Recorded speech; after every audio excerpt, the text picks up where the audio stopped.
up, everybody? Welcome to Flagrant 2 No Easy Buckets analysis by Assholes, water cooler commentary for your sports needs. My name is Andrew Schulz. I'm here with Akash Singh, Real Life Kaz, Alex Media, and Eden in the building. We got the full crew. Crazy weekend. We got ads, but I think they're mid rolls. Yeah, so we should be good. Let's just get right into it. Salute my man Stylebender. Yes, sir. Let's go. Oh, boy. The podcast of champions. God damn it. Undisputed. Undisputed middleweight champ. Got Bobby Knuckles out of there in the second round. And I'm going to tell you guys something. I was texting with him prior, and he told me it was round 2. Called it. So crazy. Called it. Told me it was round 2. He goes, I think I will get him out of here in round 2. He goes, I'm ready for 7, but I think we get him out of here in round 2. Well, it's a 5-round fight, but ready for 7 means... I'm ready to go as long as it needs to go. Basically, yeah. I have. Oh, okay. Gotcha. So like when you train for a 12-round boxing match, you're like, I'm training for 15 rounds. I mean, it doesn't matter because whatever. The point is this: it was an unbelievable fucking fight. Did you watch the fight? Watch the replay. You watched the replay. Yeah. So yeah, you watched the fight. Yeah. Watched the fight. And you watched it. Yes. Okay, it was an unreal fight. But more than just an unreal fight, and we'll get into the minutia of the fight and talk about that.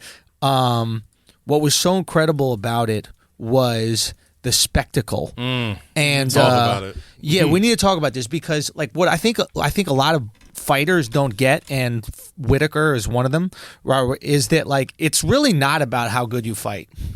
It's not only about how good you fight. If you want to be a star. Yeah.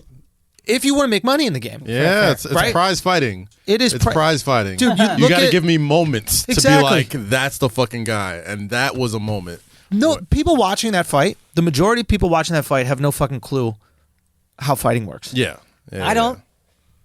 But You don't. I don't even know MMA shit. I know boxing, but I don't know about the kicks and the fucking jiu-jitsu and the ground stuff and the wrestling. I don't. But I love storylines. Yeah. I love getting attached to someone. I love knowing that there's some beef or something going on. And Izzy carried the entire promotion. The other guy in the promotion Didn't say a word. He was like, yeah, he's pretty funny guy. Has some good comebacks. Yeah. He really wasn't doing anything to build the fight. Yeah. And the UFC has to be so fucking exhilarated that Stylebender won because you don't even have to promote him. He's going to promote himself. And there was a lot of things. And mind you, this is in all sports. Especially in combat sports, there's always like these star-making moments for motherfuckers. Like Mike Tyson had his star-making moment. Floyd, fucking Hector. It usually happens in boxing because knockouts are That's what more we know. common and all the shit. But UFC, it's rare that it happens. Like Conor McGregor had one. Conor McGregor had one. John Bones Jones had No. one. Spider had one. I don't think Jones had it. Jones didn't have one?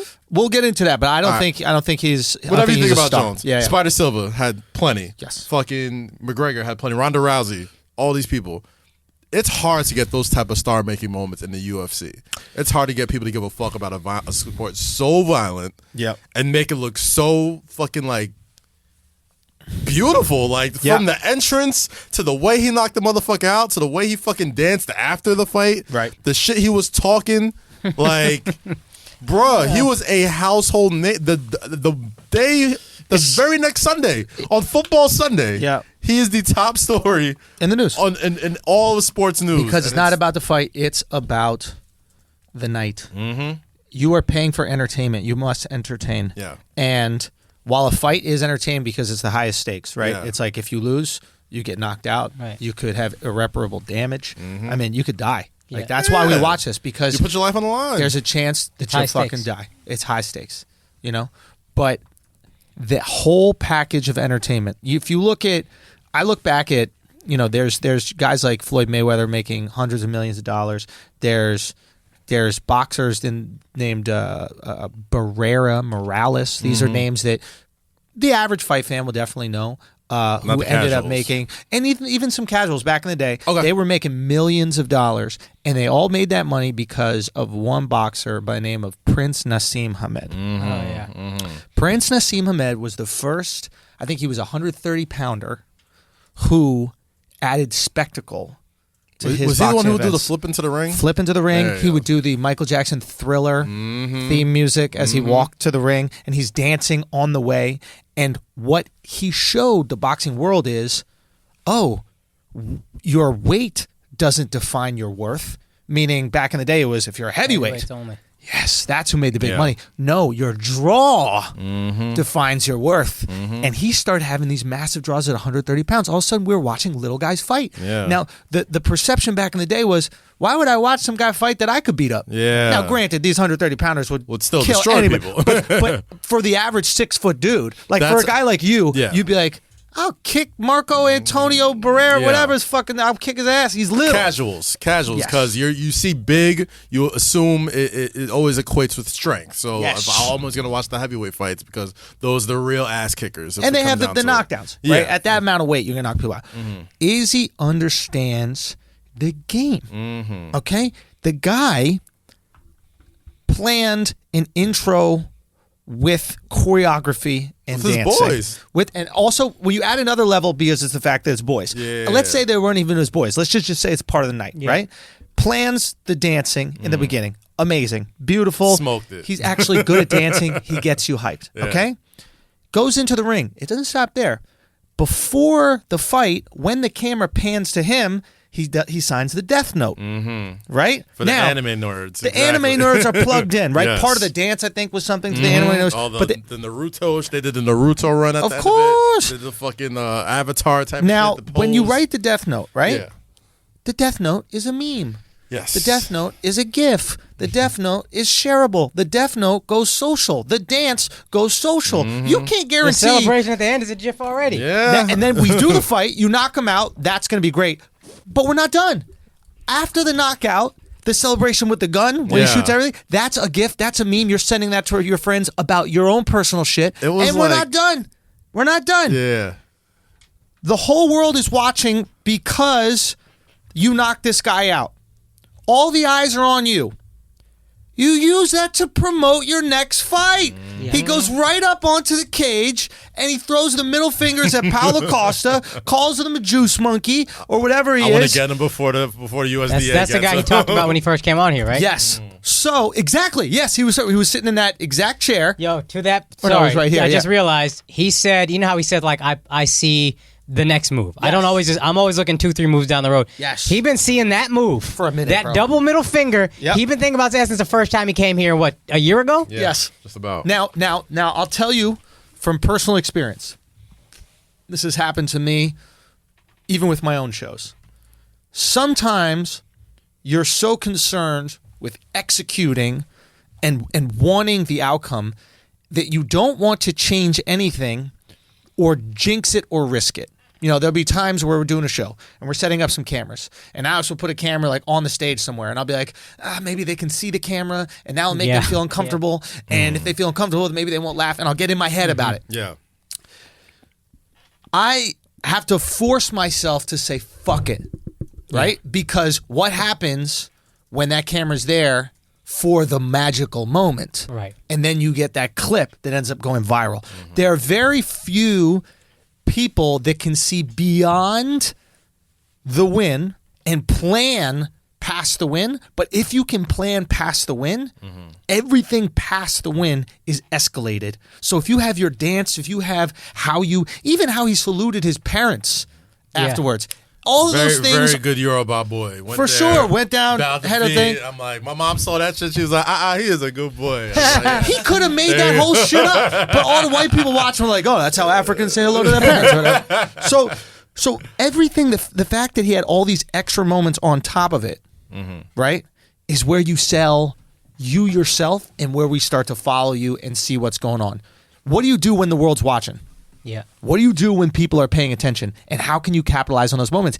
And I'll be honest, before you get the victory, it's hard to plan those because you feel like you fear not getting the victory. You fear not getting and there's an arrogance that you fear like, yo, if I act like I got the victory, God or whoever, whatever, might not give me the victory to humble me. And then you just fuck yourself because you lose that moment after. Yeah, you know what it's like?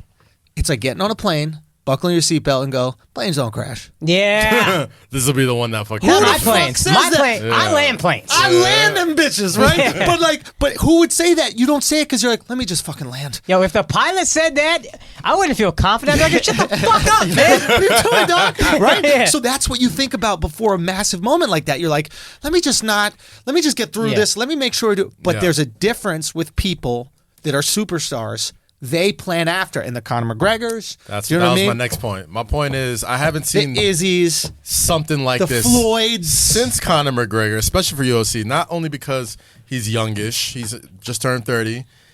One thing that people aren't talking about, he's representing a market that the UFC hasn't really tapped yet. This is like they got the Nigerian champions, but they still haven't had that UFC Africa event that they know is going to do 80,000 in whatever fucking stadium it is. The same thing with Conor McGregor. As big as he was, and not only was he a great fighter and a big fighter, he was big for fucking Ireland. Yes. And now every time he came out, all of Ireland's coming out to see this motherfucker. Yeah. Now what is he? All 4 million Irish people. but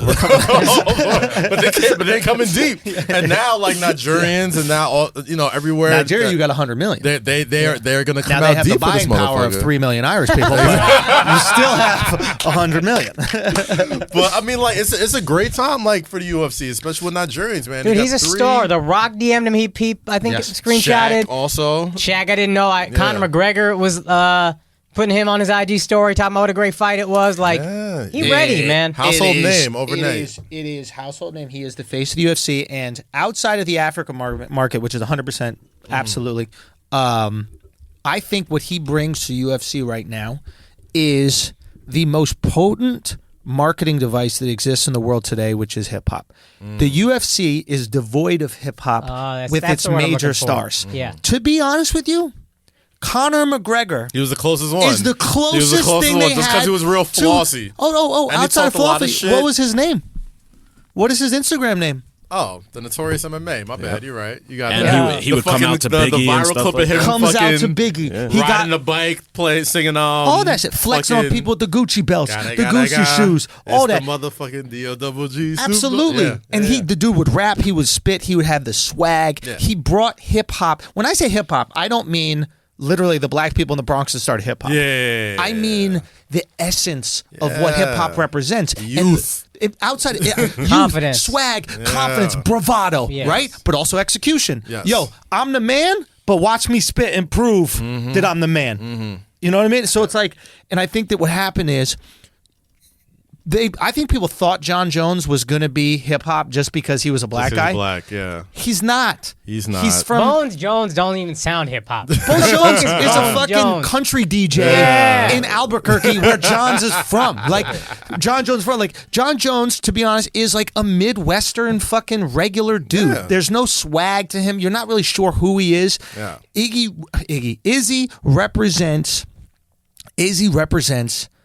hip hop, and it's where he's from, as far away as you possibly can get from hip hop. And he's New in Zealand. anime and whatever else that you don't associate with hip hop. Oh, you thought you didn't, but you know what? Yeah. You know what Young the hood kids, was young into kids. when I was Yeah. growing up? Dragon Dragon Ball Ball Z. Z. Kung Fu, Exactly. Dragon Ball. It was Wu-Tang Clan. Kung Fu for the older heads, right? Yeah. Wu-Tang Clan. It was Kung Fu for the older heads, and then the younger heads start to get into Dragon Ball Z and these like Thought it was cartoons. just a suburb. No, kid. animes Nah, are very. dude, the Animes hood are has had, very. like, Like Meg Thee Stallion, another one, huge anime fan. Does a whole bunch of cosplay and shit. Like hip hop and anime have always had like this weird relationship with each other for a long time. But I guess my point was more he seems very comfortable in his own skin. None of it seems Yes. put on. yeah, It's just, it's just dope. It seems authentic, and I think it's going to sell. It's not going to sell like Conor McGregor sold, but I think I don't know much about fighting, but he seems like a better fighter. I think Conor McGregor. Look, there's a racial component to everything. You can't deny the racial component Yes, in things. yeah. The UFC is a predominantly like white fan base, just like most fan bases are predominantly white. We're in America; it's a predominantly white country, et cetera. Right? I think that Conor definitely satisfied that. Outside of like Ireland, he also satisfied like white dudes are like looking for a guy with some fucking bravado Gross, to go yeah. handle it, right?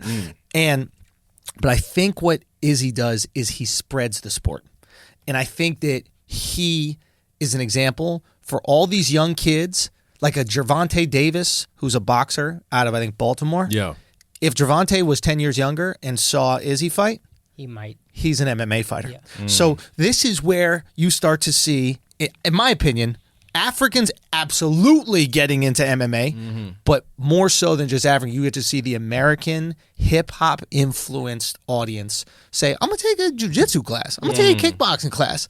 I'm going to do that, whereas the hood was always football, boxing, basketball. Yeah, that's rap. And the great thing about him and the way he broke it down, almost like how Deshaun Watson broke down like fucking defenses in football, he made it very fucking digestible for everybody in the post fight conference. He was talking about how, like, you know, just because these guys are big and juiced up or whatever, like, they don't mean they're the best fighters. Like, they look at me like I'm some skinny dude or whatever. Like, bring it. I don't care if you hit the hardest. I hit the most accurate. I'm a striker, and he broke that shit down, and that's exactly how he won. Bro, he said it a year and a half ago. Another podcast you weren't at. He talked about how like one. I was at both. I was the other one, asshole. He talked about how like he said this exact thing. I'm gonna change the way people fight. You don't think Kaz's gonna make it to your wedding? When he's asking for his invitation in the mail, be like, bro, I think it might be late. I don't know. But it's gonna get there. Don't worry. I'll be there. I'll be there. I'm not missing for the world. God damn it. Even if you don't want to. Go to a slam event. I'm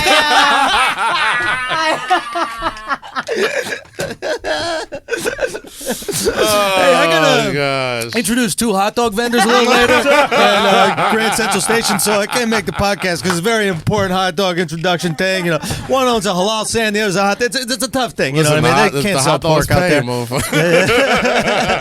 So he talked about that exact thing, and it's so crazy. Everything he talked about a year ago, you are seeing now. He has known, predicted, seen, whatever it is. He talked about this exact thing. I will take everybody. I don't need to punch the hardest. I punch accurately, and after a while, it wears you down. You can only take so many. That's exactly what I was hearing them say on the commentary. Like, he's getting these shots, and it doesn't seem like much, but it's going to start to wear on this guy. It's going to start to wear on Whitaker. And honestly, what really, I think, helped him in my eyes is the fight before then. We were talking about it with Tyson Fury, where somebody needs some rounds in him. Kelvin Gastelum.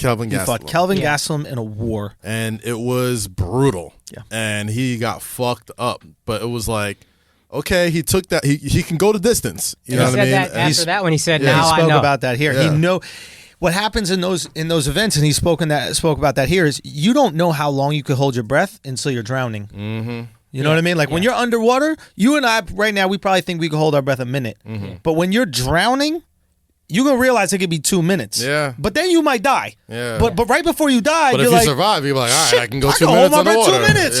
Right? And that's what you learned, and that's what he learned in that fight. Is like how far he could take it. So there's a renewed like sense of confidence.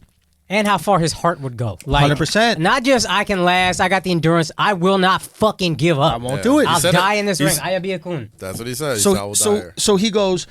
So I'm watching this. I'm watching a little some tape on Robert Whitaker, and the only thing I was concerned about was if Izzy was going to get caught with an overhand right. An overhand right is a punch that's looping, right? So a straight right is obviously stuck straight out, and then overhand right is the one that kind of goes up in the sky and then comes down, right? Remember that old Martin Lawrence, or maybe it was Jamie Foxx, I forget, old Hitman Hearns. No, the club punch. Oh, yeah, I think that was Martin Lawrence stand-up. I think that was Jamie. Was it Jamie? Does he act out of when he goes up? So, but it's a big, massive sweeping punch. And my only concern was because Izzy comes from a kickboxing background, they don't slip punches the way boxers do, right? So, like, the way a boxer slips punches, right, is you bend to one side and kind of forward and down, right? Or bend to the other side and kind of down as well. You can't do that against kickboxers because they can kick. Yeah. If I bend like this, I'm close to that motherfucker's foot. Leg to the face. So the way that they avoid punches is leaning back. Right. And if you notice in the fight, the way Izzy was avoiding that looping right hand was by leaning back away from it. Right? Okay, yeah. Now, I mean, that's how he caught the knockout, too, if I'm not mistaken. 100%. So he backed up. They went for the overhand right. Yep. He backed up a little bit, and then they caught him, and that's when he stumbled, and then he got all over him, and it was a wrap. So exactly the sequence was Whitaker throws a jab, which Izzy is trying to time. Yeah. It connects with Izzy, but it actually pushes Izzy back away from the overhand right. The overhand right goes past him, and then Izzy catches Whitaker with a right hand. Excuse me. And then they trade hooks. Now, trading hooks mean they both throw hooks at the same time. Izzy connects with Whitaker. Whitaker's like 6 inches away from Izzy's chin. Like, Izzy's distance was just perfect the whole fucking fight. Locks in, night, get fucking sat the fuck down, dude. Right. And it was over. But that's what I was concerned about, man. I was concerned that there was going to be, the only thing was if he catches them with a wild looping right. Now, here's the thing when you throw a looping right hand or an overhand right, it takes longer to get there. Yeah. The closest distance between two places is a straight line. It's not a curve. And Izzy was seeing this thing come from a fucking mile away. Were you guys seeing it? Like, oh, for sure. The guy would miss. Dude, the guy would swing. His eyes was locked in. As soon as he swung at him, his eyes was locked in. And then you could see there's like a slight pause right after that hook is thrown. And you see the wide opening. And that was all she wrote. Right? And I like Izzy throwing more hooks. This is the most like hooks that I seen him throw. Like he would like double up with his hooks, right? But he knew he had the distance advantage, and that's what was catching him. Exactly. And honestly, if there was 15 more seconds left in that first round, it might have been over in the first. There was 5 more seconds. Might have been over in the first. I mean, he was on his ass, gone, and luckily saved by the bell. But yeah, he catches him in that second, and dude, it's so interesting watching like how the styles end up working, because in boxing, the reason you don't lean back like that is because once you lean back, you can't go any further. Right? Like, the reason why Ali got his jaw broken by Frazier is because Frazier waited for Ali to lean back and then lunged in with the hook. So you feint and then wait for the lean. Now, once you've leaned, you can't go anywhere. It's hard for you to go back. I got you locked. Right? So, but Izzy, he was so fucking agile. It was great, man. And he just... I was wondering why he was leaning back. I didn't think about the kickboxing thing, because I was like, yo, that just seems like more effort. Yes. It's just slower. It's everything. Boxing, a quick slip. This is a full lean back. And I was like, what? Why is he doing that? 100%. It's avoid those kicks. I was asking the kickboxing coach, because when I would have trouble throwing kicks, actually, because I'd be kind of leaning forward as boxers do, and then you kind of like stunt your own kicks. And then they would tell me, don't lean over to miss these punches. You're just leaning closer to a fucking knee to the face or like a kick to your head. So can we talk about, for a quick second? Yeah. Can we talk about John Jones for a second? Did you see what he was tweeting before the fight? What was he tweeting? So I think in a roundabout way, somebody asked Izzy about, a potential John Jones super fight or whatever. Yeah. And Jones goes on this big old tweet spree. Don't ask me to quote it word for word, but he ends it with, "You keep trying to hype yourself up to fight me, and I'll keep convincing myself to make you my bitch when it finally happens." Right. The fact that he was even concerned with a dude in two lesser weight classes? What was he, middleweight? John Jones light heavyweight. Yeah. So one weight class. That's one weight class. Yeah.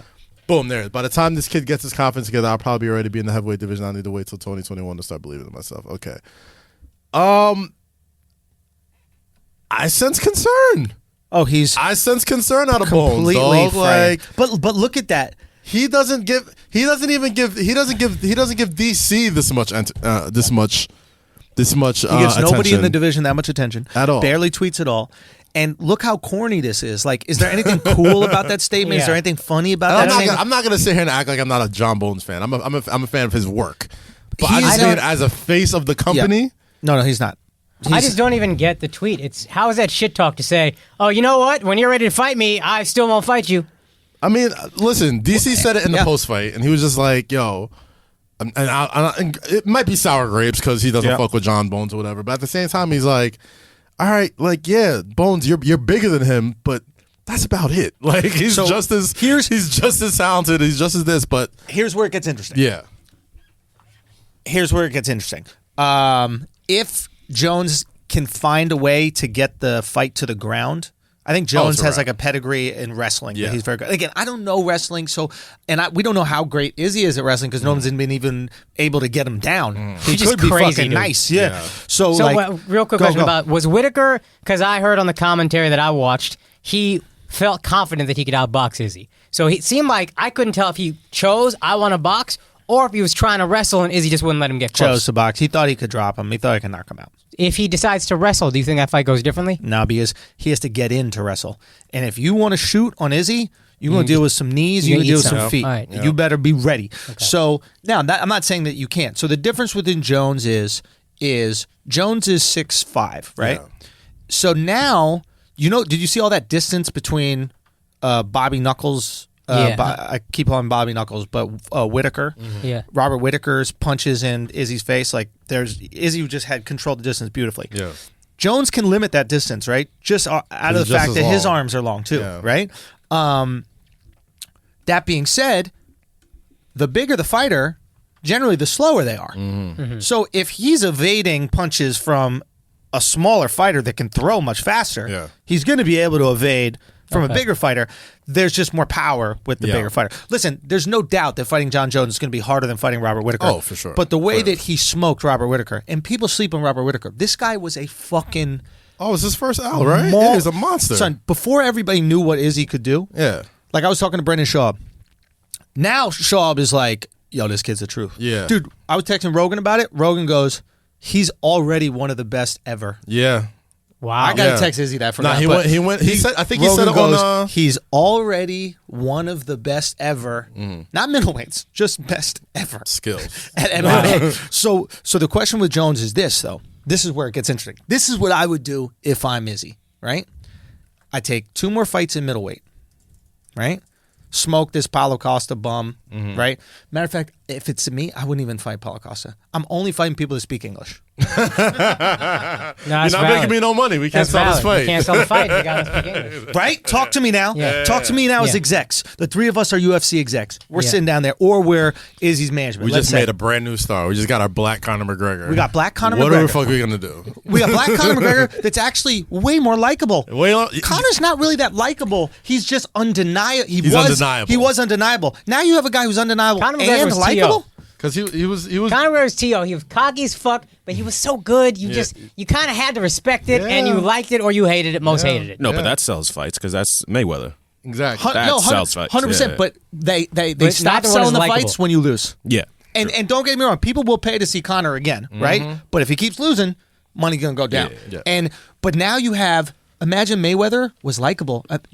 Listen, I'm not going to put him in this shoes, but there's a difference when you're Ali, right? Like, Ali did the impossible, and people liked him. Yeah. At the time, did they like him? I was about to say, I don't know if at the time. No. His people loved him. Yeah. So you know who Izzy is, bro, for keeping the NFL thing going? He Patrick Mahomes, yo. He mad talented. Everybody loved this motherfucker. Yeah. Hey, yeah. Mad people fucking people who know charisma. shit are saying he already one of the best ever. Yeah. That's Patrick Mahomes of MMA. I can see that. That makes sense. That Just makes a lot of mad sense. likable. Way better voice. Yeah. But yes, all the other things check out. So what I do is I have 2 more fights in middleweight against really good guys, don't get me wrong, but they got to be able to speak fucking English, and they got to have some swag and attitude about it, because I need you to sell this fight with me. I'm not selling this fight by myself. I want every fight to be a spectacle. They're talking shit. I want country versus country. Remember boxing matches, Mexico versus Philippines, and they're both talking shit like we don't know if there's a different, like you're the same to everybody, right? It's just like, but whatever, they're going at it. I go 2 more at middleweight. I let John Jones get a little older. John Jones already past his prime. He's a little bit older now. And he's hittable. He was always hittable. John Jones going to get hit. That's what I'm saying. He's going to get hit. The only thing, and DC said this on the, shout out ESPN Plus on the. We're going to talk about ESPN Plus. On that channel. But let me say this He's real basically quick. saying, like, the reason why John Jones is so hard is that he's so big and he drags you. So, like, he's such a good wrestler. Yeah. It feels like somebody's dragging you down. Yeah. And eventually it wears you out, and then he hits you, and then it's done. And DC said that, and DC is a Olympic wrestler. So, like, if DC said it, he admits it. Right? It's the real deal. So what happens is I let John Jones age up a little bit. I let him get a little, and then what I do is I have Izzy fight him after 2 more fights in middleweight, where you're already the biggest in the fucking sport. You take John Jones out of the sport. You retire John Jones, essentially, because you retired Silva. Now you retire the next great of MMA right after Silva, which was John Jones. You solidify yourself as the 3rd one of them. The next one. Exactly. After that fight,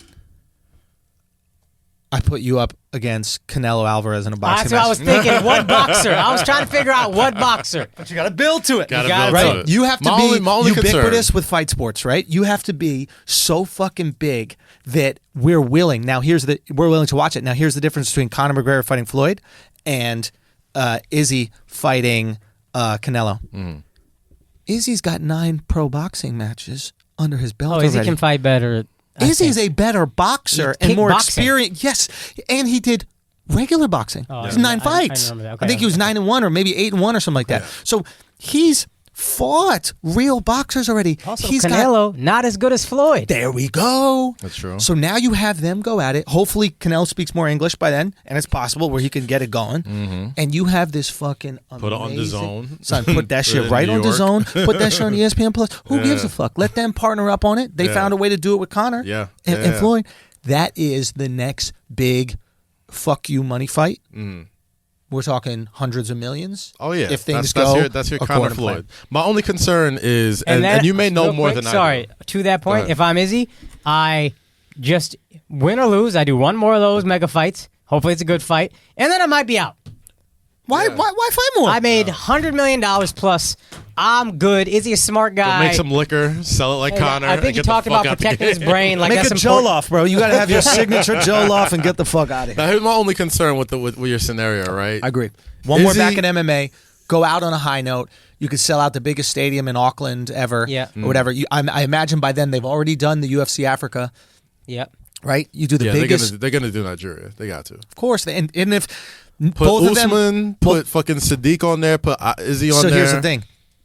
Usman and what's it called? And Izzy should be able to carry their own card. Oh, for sure. But there is a world where they go, do you guys just want to co-headline this? And just fucking... And just murder shit? Like, let's do a... You transcend the sport at that point. If it's the two biggest fighters in Nigeria that are also the two best fighters in the world, and they're like, fuck it. Fuck being the headliner. We're just going to do this big fucking event for our country. Mm-hmm. You transcend the UFC Who colonized Nigeria? And fuck, you ask me history questions. I don't know that Britain? How the fuck you don't know who colonized you, dog? Gotta know your enemy, yo. Jesus. The British? Probably the British. I'm asking you. All I'm saying, put them against British fighters. Make it some real, you know what I mean? Like, let's go type shit. I told you I'm half asleep. Like I'm not all the way woke. But my only concern. My only concern with the Izzy fight for the Izzy scenario, and you might have more knowledge on this than I do, is like fight mileage, right? Like Izzy isn't that much younger than John Jones. He is, but only by like a year or two or something like that. Yep. But Jones has more UFC fights, right? But Izzy has had boxing matches, kickboxing matches, UFC, equal fight experience. Okay. All right. Maybe more fight experience for Izzy. Total fight experience. I mean, Izzy's had like 80 kickboxing fights. Damn. Keep in mind, though, these fights are 3 rounds, right? Boxing matches are 12. Kickboxing stuff is usually like 3, maybe 5. I'm not sure if it's a championship, but like they're less. Okay. You know, so it's like, and also Izzy's knocking people out. Yeah. So he's fresh. Exactly. When you're looking at the fight mileage.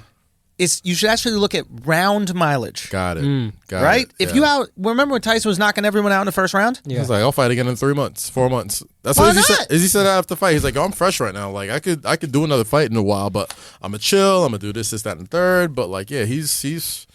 You're right. Round mileage instead of fight mileage. Paulo Costa, in my personal opinion, needs to earn his fight against Izzy. And you earn it not by wearing flashy shirts. You earn it by talking some shit and getting people hyped. Have a fight in your hometown where you just knock someone out. Like, just do something to make me interested. Get me interested in the fight, man. Like, Izzy did the best thing he could do is, at his biggest moment, calling you out. Now, you got to let people know who you are because everybody knows who he is now. Mm-hmm. So now, next time I see you fight, I'm like, all right, is this guy worth the shit? And if he fucking floors somebody, I'm like, all right, I want to watch them 2 fight. Paulo Costa against another guy who speaks English, not UL Romero. He needs to fight against a guy who speaks English. I think he should do one more fight against them. Let's say do it in a month and a half, 2 months. Mm-hmm. Throw him on a card. He doesn't have to headline the card. Just put him on the card. He has to finish that guy in spectacular fashion.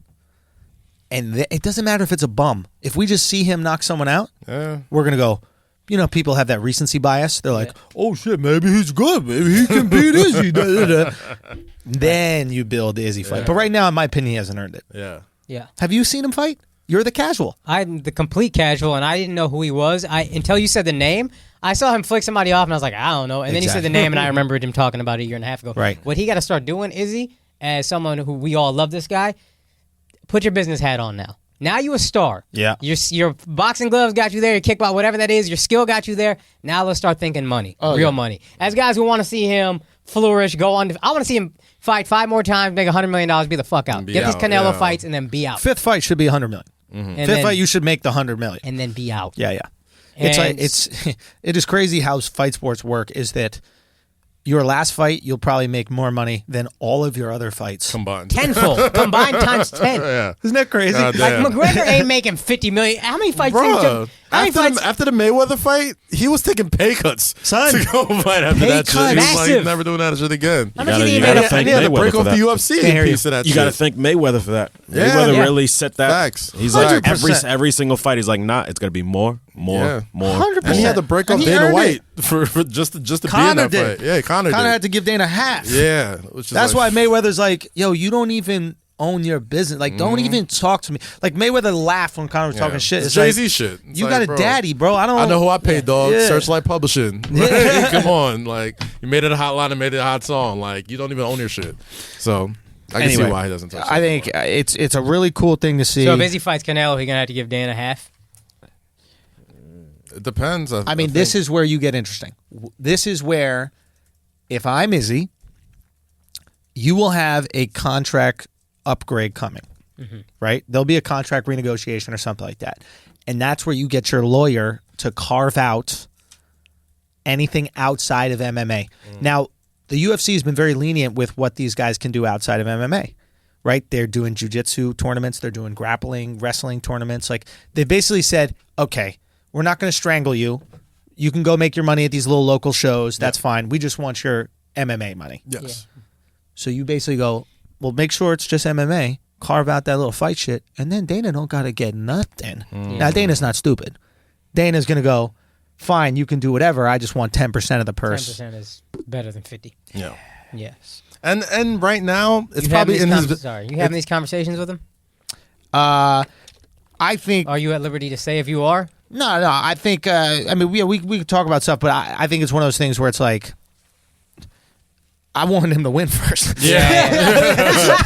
Hold on, let me tell you something. I watched the replay.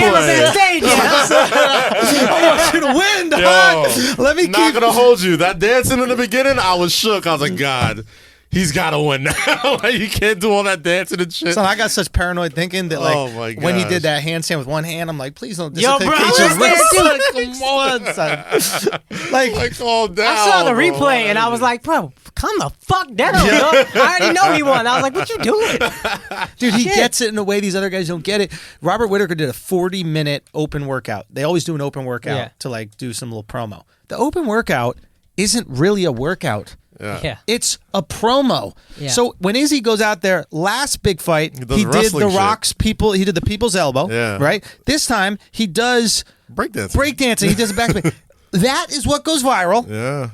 And then your fight promo's done. Yeah. You don't need to be there hitting pads for fucking 30 minutes. Go back home, drink some water, get into the sauna, do whatever you need to do to make weight. And let me tell you something. Nobody comes to see that shit anyway, bro. No, they come out. No, I mean, nobody comes to see you hit pads. Exactly. Yeah, they just want to see you entertained. Yeah. I even think Floyd, when he would do the open workout like 24/7, he's going as fast as humanly possible. It's not like a real workout. Then get rid of the cameras. Make a lot of sounds. Yep. Make this shit look like I'm going 100 miles an hour. Yep. And then let's go. And I'm the casual, and I'm just like, this guy is lightning. Yeah. And then they make all the cameras leave. Yeah. They kick everybody out the gym. Not everybody. That's a weird gym because they let people just watch and get their ass kicked, but they kick the cameras out and then they torture him. Yeah. Floyd would get tortured in his workouts, Like, but you don't show that. Shit he's doing?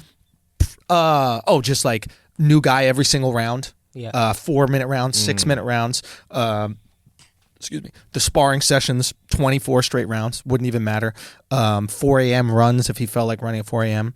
My dad used to cover Muhammad Ali's fights, and Muhammad Ali would do these open workouts. He was so charismatic with all the trainers, and not the trainers, the journalists and all the thing, and talking, everything like that. Cosell, what was his name? Howard Cosell. They had a great relationship, and but then what would happen is they'd kick all the journalists out, and he would go into a back room, and he would do like thousands of sit-ups, but that's where he struggled, and he never wanted to show the struggle. It was only the success and the ease and the comfort, and it's brilliant because what did we see and what do we remember about Ali? Success, ease, comfort. Yeah.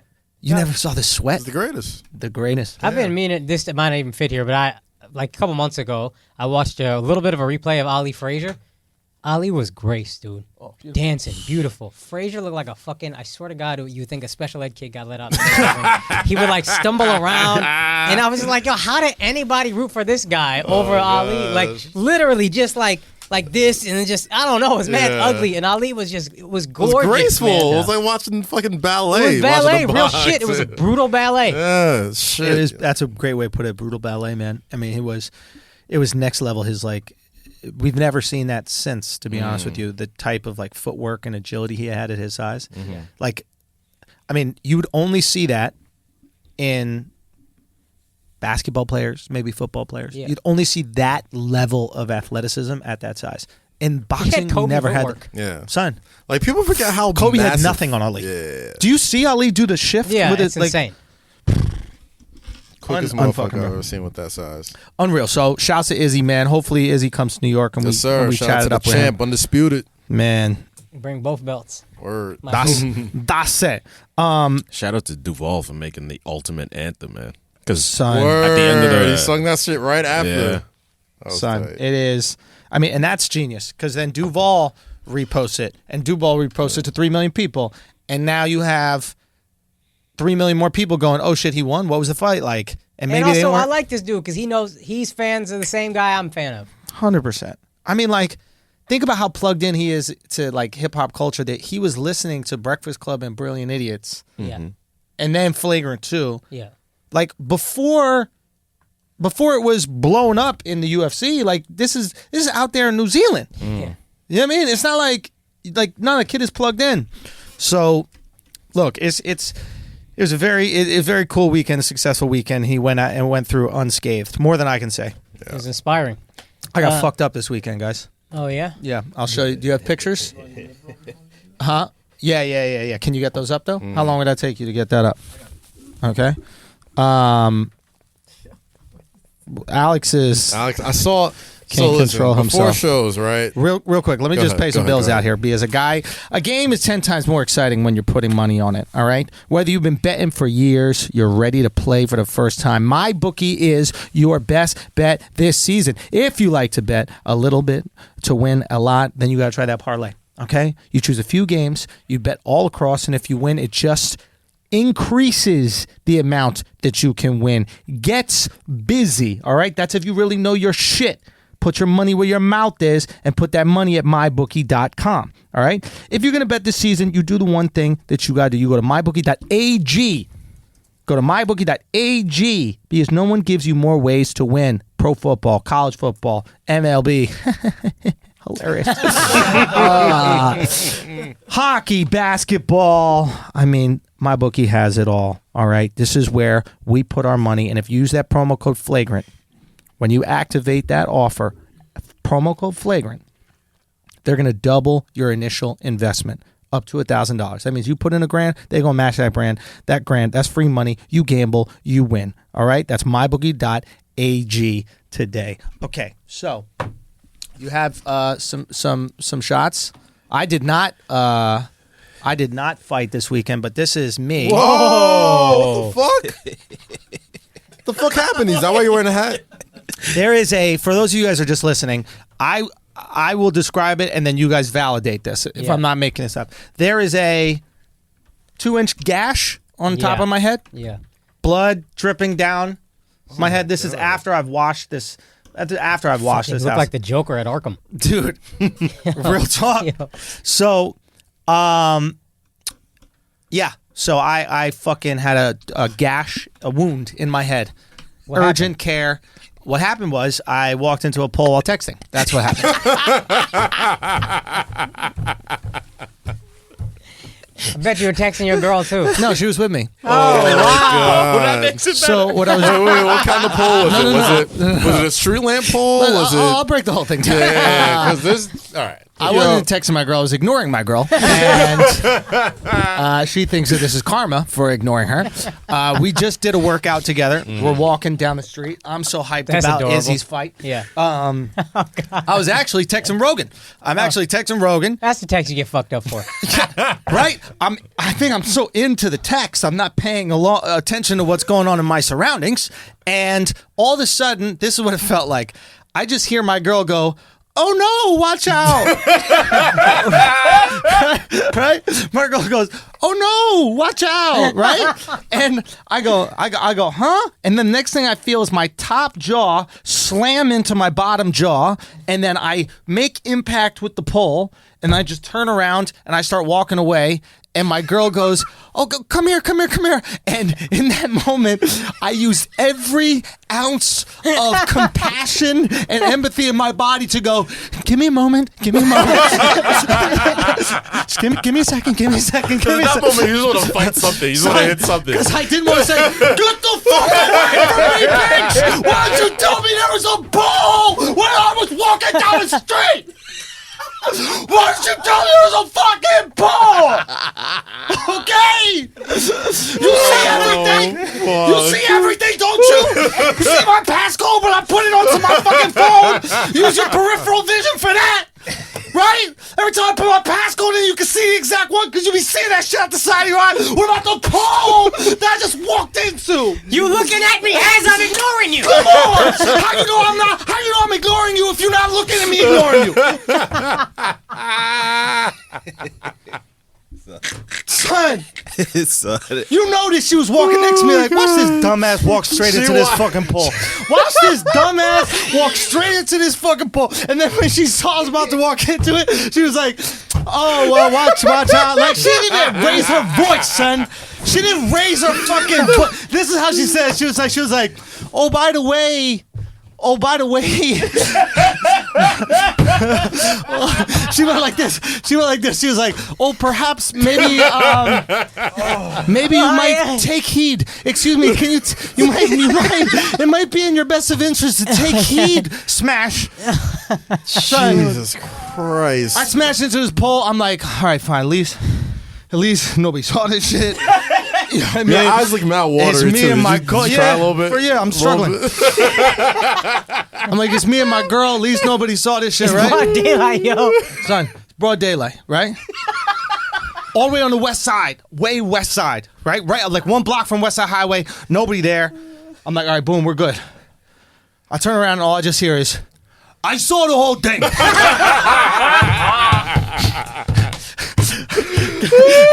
Guy walks up, he goes, "I saw the whole thing. Let me tell you something. I would vouch for you. I'm a site manager. I'm a site manager for this site we got going on over here. I saw the whole thing. You walked right into that fucking pole. You slammed your head right into that fucking pole. I would vouch for you. You get 50 grand from the city easy. You get 50 grand from the city easy for that. Here's my card. I will vouch for you." Right? I turn around to look at the pole. Because I'm like, how the fuck can I walk into a pole? It was a parking sign. First of all, the reason it split my head right open is the parking signs aren't around pole. No, they're you. Yeah, they're you, and it has little perforations in the middle of it. Yeah. So I hit the corner. The corner. Split your shit open. Split my shit wide open. And notice that the top of my head is split, so you know I was texting. Right? I didn't the one thing about having a big nose is you make contact first with the nose. So it's gonna touch my nose and then I'm gonna veer my head out the way. It's like a puppy dog. Exactly. But my shit was down like I was a ram, like I was running into it. Oh God. I go, what the fuck was this pole? How could I miss this pole? No bullshit. And I'm gonna use my straw to describe. This is how a sign looks, and it says no parking or parking right here, where my finger is, right? This was the pole. The pole went up about 3 feet and then bent because a fucking car hit it. Okay, gotcha. And bent right across the whole sidewalk. You got to get that money. Get that 50 grand. Yo, I'll fucking vouch for you, bro. Yes. I'll fucking vouch for you. Son, I don't know if I could do that. I was the idiot. I should. Now, granted, the city shouldn't have that like that, but I should still be able to. Put put it this way. I would You sue. can't text Joe Rogan without worrying a pole's going to hit you in the face. What the fuck kind of city we living in? If you can't text while drive, when the hell else are you going to text? It's not. God It's damn. Joe Rogan. And That's the baddest bitch in the podcast world. and if he was going to sue, this doesn't help that he has a public podcast saying, "Oh, I was texting not looking straight." That kind of kills Somebody your case saw right the there. whole thing. You said I'll vouch for you, bro. Yeah, but that kind of kills his case. Like, Yeah, hey, but- I was not looking straight. But I'm a personal accountability guy, so I feel like it's hard for me to be like, Oh, shut the fuck up. Yeah, Son. just take the money, bro. Yo, Just take the $50,000. money. So he first we're texting about something else. Get $50,000, buy a Tesla just to stun on Alex. Worth it. Worth it. Yo. So we're talking about something else, unrelated, like work related, and then he just sends me the picture. Oh, and this happened, and I just see the gash. I'm like, oh shit, what happened? When he tells me, I like uncontrollable laughter for about 10 minutes straight. Like my abs were hurting. Felt like I just worked out. I knew it was bad. hold on. I knew it This is a voice note on Andrew's phone, by the way. This is the voice note. Listen, I texted him. I just sent him a picture. I go, also look. He goes, oh shit, how? I go, walked into a pole texting, and then I just get this.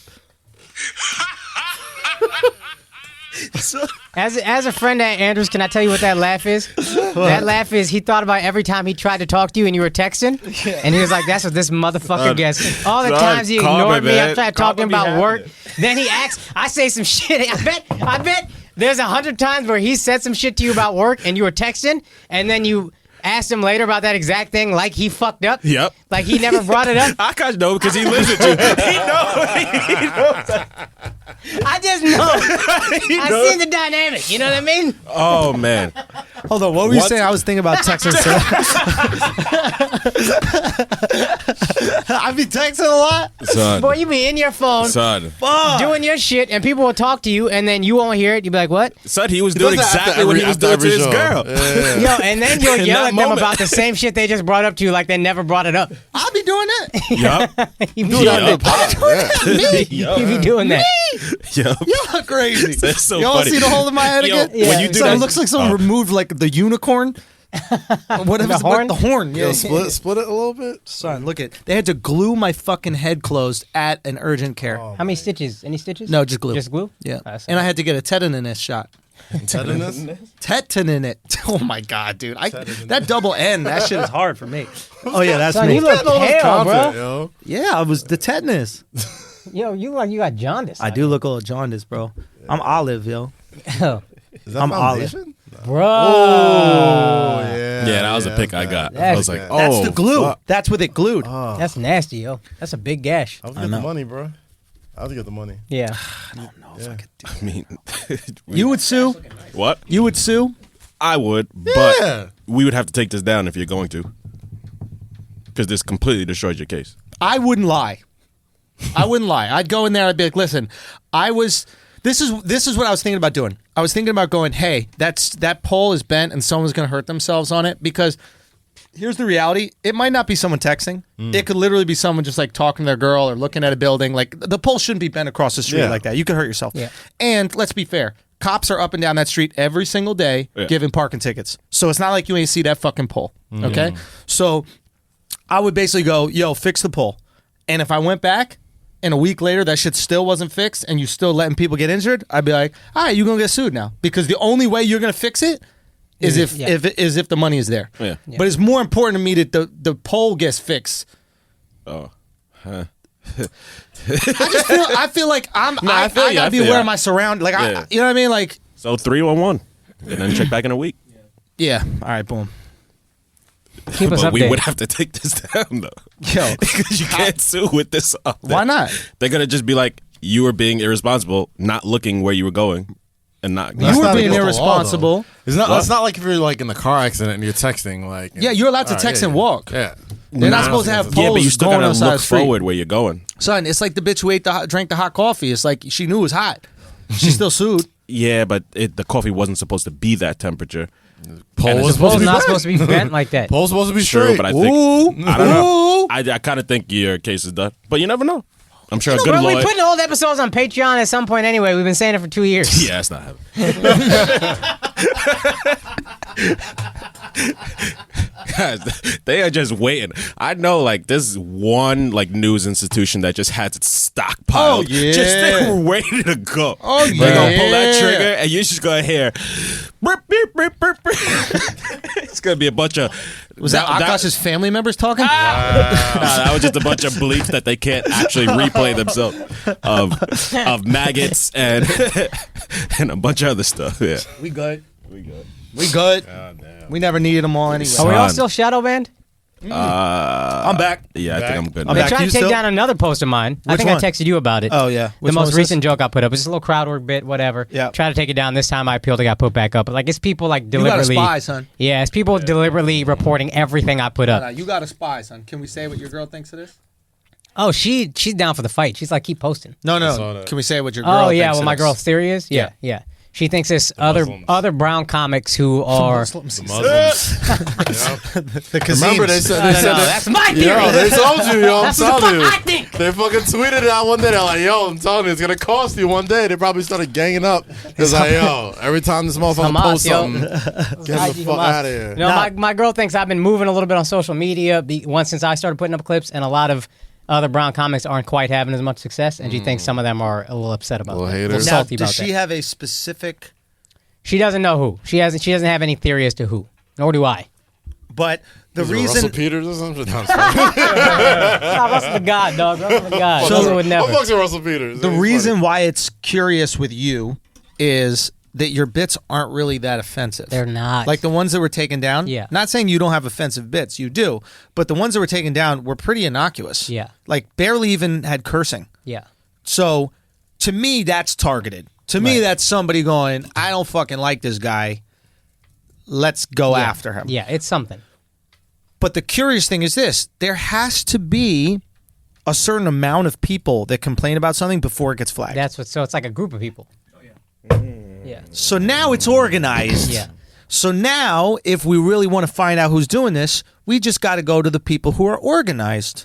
How many organized people do you know that would be interested in getting you removed from Instagram? Are we still talking about Muslims? I just need to know. You said it was going to happen, man. They told you. They said this was happening. They said you're talking too spicy about the Muslims. Who said this? Somebody tweeted it. Remember we talked about yeah, that? they were. He said, I know a lot of Muslims that don't follow him just because. And then he had like 4 followers. I'm like, you don't know anybody. Damn. If he had friends, you would know. We'd be That talking shit. That might be it. Might be it. He might apologize to the Muslims, man. Yo, Public apologize. real talk. Get Yo. on, Hit that James get on Harden this apology, fucking bro. carpet down there. It's not the right color. It got to be green. The color's got to be green? Oh, it's always green carpet. I don't know if that's a thing, but it's always green and go carpet. face Mecca, which is probably towards Kaz's crotch. Wow. Just because it's black and square doesn't mean it's Kaz's garage, dude. Thanks for saying that. Just because it's black square and only men can circle it.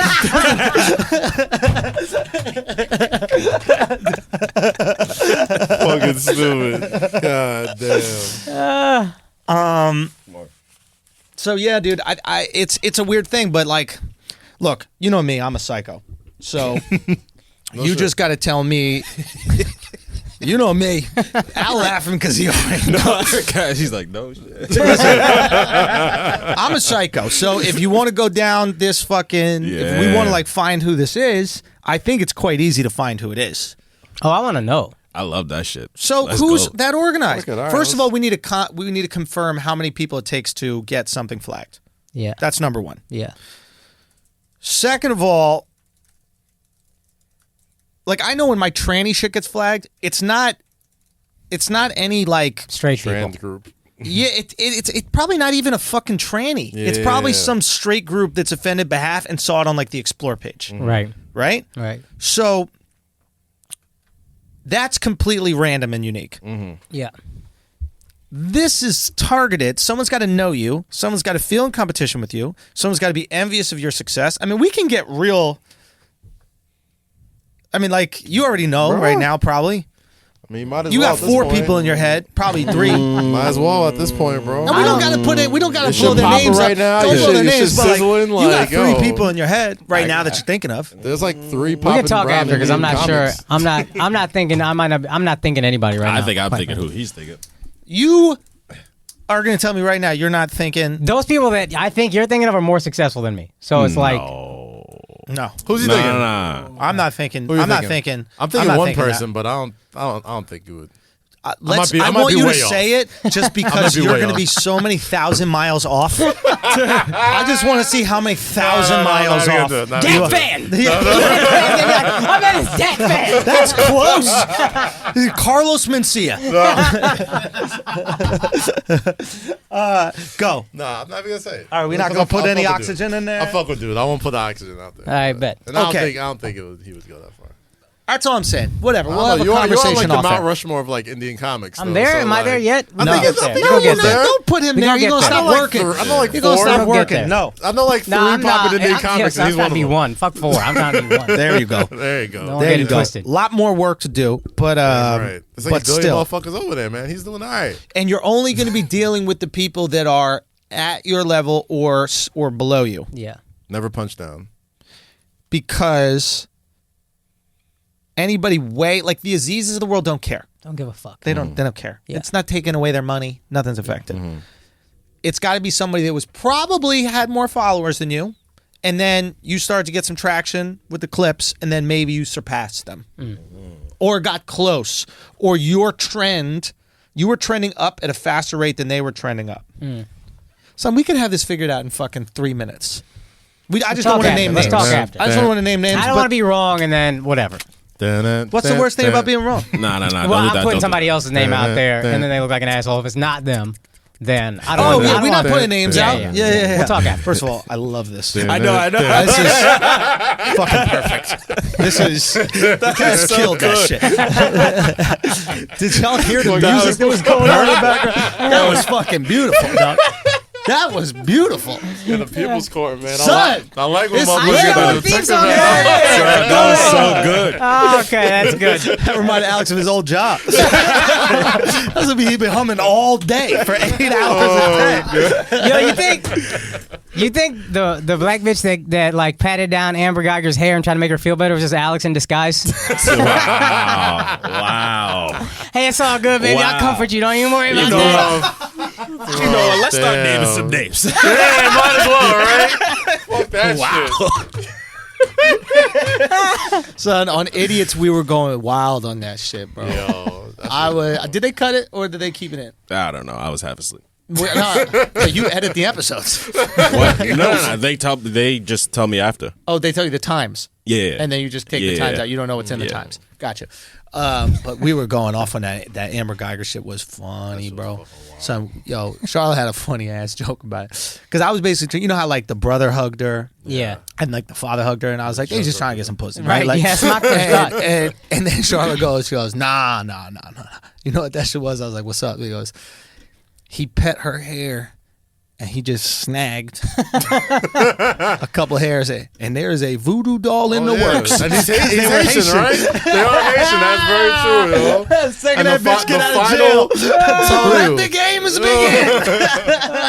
So anyway, Haitian voodoo, like the final step of that is a little hug. close embrace. That's like the kiss of death in like fucking Italians. It's like, I would once like to be friends give you one that day. Embrace, well, I want to be friends. Like, Yeah, all right, you're- fam. All you're- right. He's Fuck. looking at his grandma like, which hair you need? You need a bang? These fucking frogs that rain in her fucking house or some shit. It's gonna get bad. Oh, no, look, he got all of that hair. He got the clump, shorty. He got the clump. Look at them. He got the clump. He know exactly what Emotionless. he's doing. Emotionless. He know what he's doing, yo. Like, give me that shit. Anyway. Boy Tyson Fury, he's about to wrestle. Son, Yo. wrestling's everything, Cass. Yo, wrestling's popping right now, bro. So what does an open mic mean? They're giving him a live mic to just say whatever the fuck he wants. Okay. Oh, Yeah. good for him. So technically he's wrestling tonight, which means by this time this comes out tomorrow. I don't think he's wrestling tonight, but he'll be on Raw tonight. Oh, sorry, he's on Raw tonight. He'll be on Monday Night Raw tonight. We're going probably responding to Braun Strowman, who's this big dude. He says, get these hands, Saw and that. all this other shit. Yeah. And I'm assuming they're building up to like a WrestleMania or a Survivor Series, one of their big events, because You're not just gonna blow it back on Tyson Fury like that if you're not gonna save him for like a big fucking event. And this SmackDown debut that they just had on Fox was huge. Did like shit ton of numbers. They brought The Rock back. So everybody came back for that shit, right? So they did one of these things, which is like they did it with Floyd when Floyd did WrestleMania with Big Show. They did it with Ronda before she became, an actual wrestler for them. They do these little teases that lean to the fact that maybe in a month or two or several months or maybe in April where WrestleMania happens, that he's going to get in the ring and do something with them, something physical. And my man look like Zangief. Holy fuck. That's wild. I'm fucking with Braun, man. That was my guy when I was there. He's a big big boy, motherfucker. That's a big boy. Yeah. Like his dad was like a fucking world strongest man or some shit. Yeah, some wild country motherfucker. I like the move. I think it's great for He's tailor made for that shit, bro. It's great for boxing though. Great for boxing. It's great for boxing.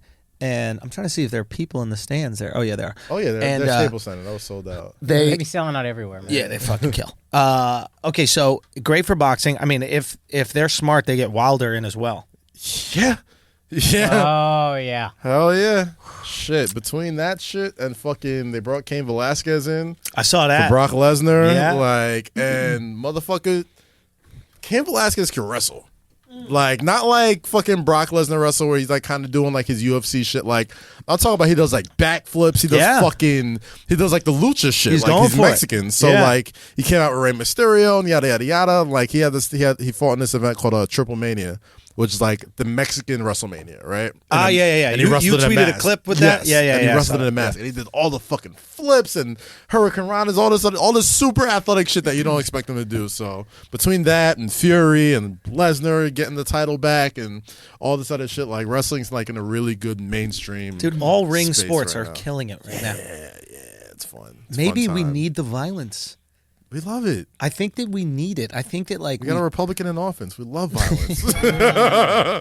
Anytime we got one, it's just a super violent country. We act like we're Americans. We act like we don't love this shit, dog. Like I wonder if it's violence. That. I wonder if it's like fucking. I saw Mason Rudolph get fucking knocked unconscious yesterday, and I'm like, you didn't see that shit? What is that? Oh my god, backup quarterback for the Steelers. Oh, that shit looked. That shit looked damaging. What happened? They took his face mask off like that. He was gone. Like, do we have the clip? Is the clip there? He was out before he hit the ground. No sense. I think Earl Thomas hit him, caught him from behind, and shit. And he just went limp. He went like he froze up midair, and before he hit the ground, he was knocked out. And then Juju came to go check on him, and Juju did like the church mom feint, like when he went to go check on her because he was not. He was not there at all. Holy moly! It was a. He got rocked. So just describe what you're saying. Because Earl Thomas come in. Not here. Oh boy! Bing! Oh! So he got sandwiched. He got sandwiched. Yeah. So there was some head contact. Going on. Hopefully they'll show. Yeah, he was gone. Oh my lord! Gone, dog. Holy fuck! Yeah, he's dead. Face mask. I thought he was dead. Then the cart broke down. He had to walk look off at the field. Look at Juju. Church mom. Oh shit! I didn't see that, bro. He did the church mom feint. I thought he was a goner. Is that a real reaction, or is Juju just being a wide receiver? No, I mean that's a new word for diva. Look at him before he hits the ground. Boof. Oh, watch. Gone. Yo, that's a dirty hit, B. Oh, yeah, that's a dirty hit. And he got the ball out of the hands. Look. Already, like, it's not only is it helmet. Oof. Wait a minute. I don't think it's dirty. No. Watch. Go back a little bit. Look at, and I'm talking about the linebacker that's coming towards him, not Carr that's chasing him. Oh, okay. Watch the linebacker coming for him. Rudolph jumps to throw it, and the linebacker jumps with his head. That's Earl Thomas. That's the safety. Yeah, Earl sorry. So Earl jumps with his head. Watch this. Rudolph jumps to throw it, and Earl jumps with his head and his forearm into his head. I think we got to see it from the front, though. Yeah. There's got to be. Because Carr could have pushed It did seem like pushed him into him as well. But like, why would you lead with your helmet into helmet? Why don't you just go for the chest or go for the stomach or something? Initially, he was going. Watch it. Yeah, keep going. And he jumps. Yeah, because he's trying to block the pass. No, he didn't block a pass. He put his forearms up. Look. Oof. Oh, I don't know. I think that helmet's under the chin. Rudolph might have jumped and that changed the but like no, but think about the it. helmet caught the chin. Yeah, he That's led what with his fucked him helmet. up. No, he led with his helmet and his forearms. He didn't even try to block the pass. And like if he jumps and raises his arms like this, that's one thing. When your arms are like this, you're not blocking nothing. but why jump?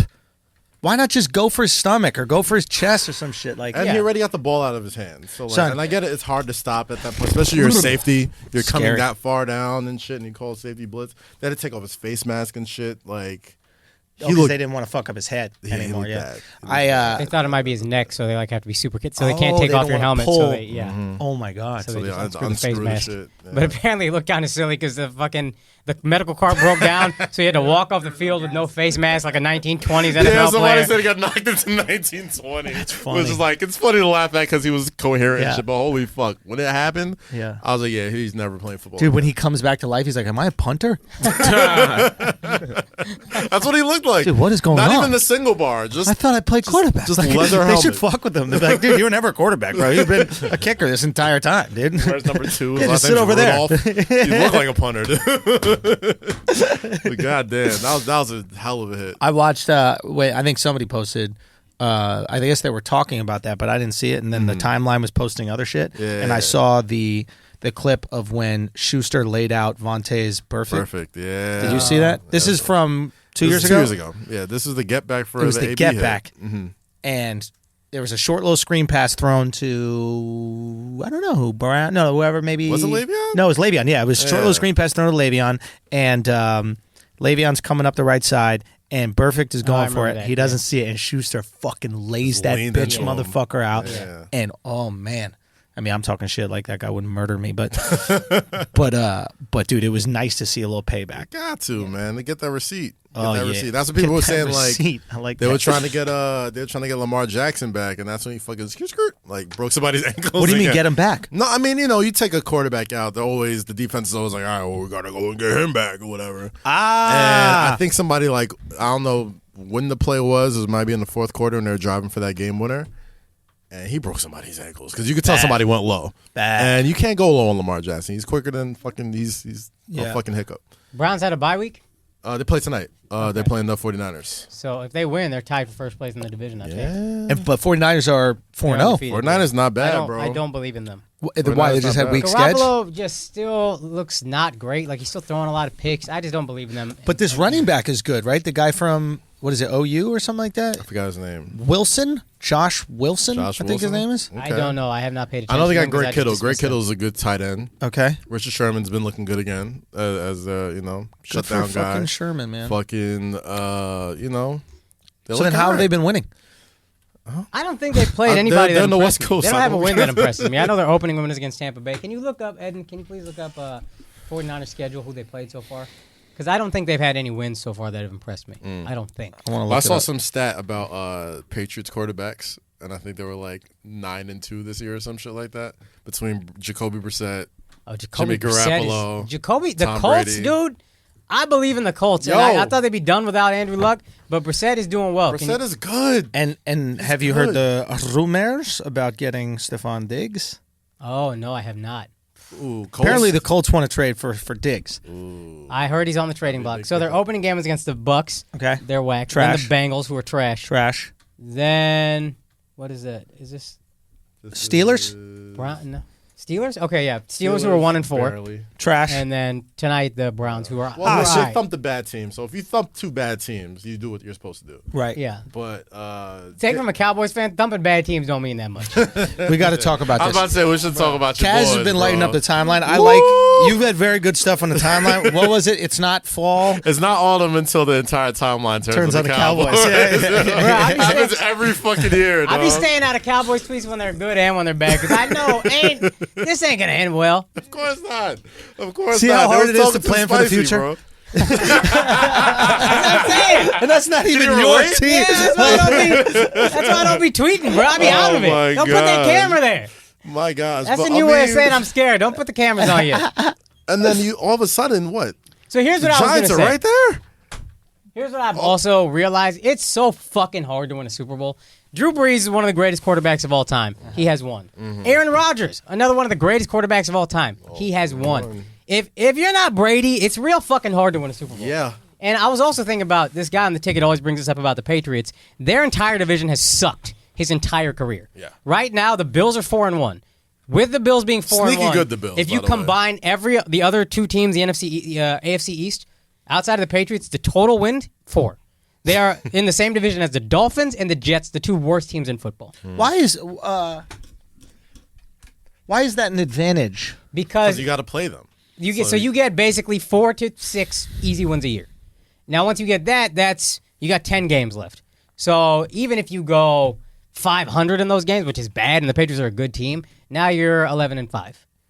But you still need to beat. You still need to beat them. The top. I'm saying you still need to beat the top teams in the playoffs and the Super Bowl. For sure, right? But it's easier to get home field advantage.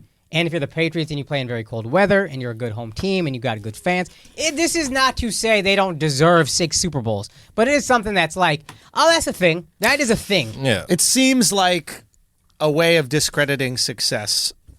That's what it seems like. And don't get me wrong, I think we all have that in us where it's like somebody is doing something differently than we are, and instead of looking at ourselves and seeing what we can change, we find ways to discredit what they're doing so well. Yeah. So that's what I'm saying. I kind of agree. Like, and I'm a Jets fan, and I'm like, I know the Jets are terrible. I know you can pencil in 2 wins against them every year, but at the same time, it's like, yeah, there's something to the Patriots being so fucking good. Like, you know you're gonna play them. Yeah. Like, you know you're gonna play them. And there's you can't something get around to not losing to those guys ever. Exactly. Like, even good teams have bad days. The Patriots don't really have a ton of bad days, and that's for sure.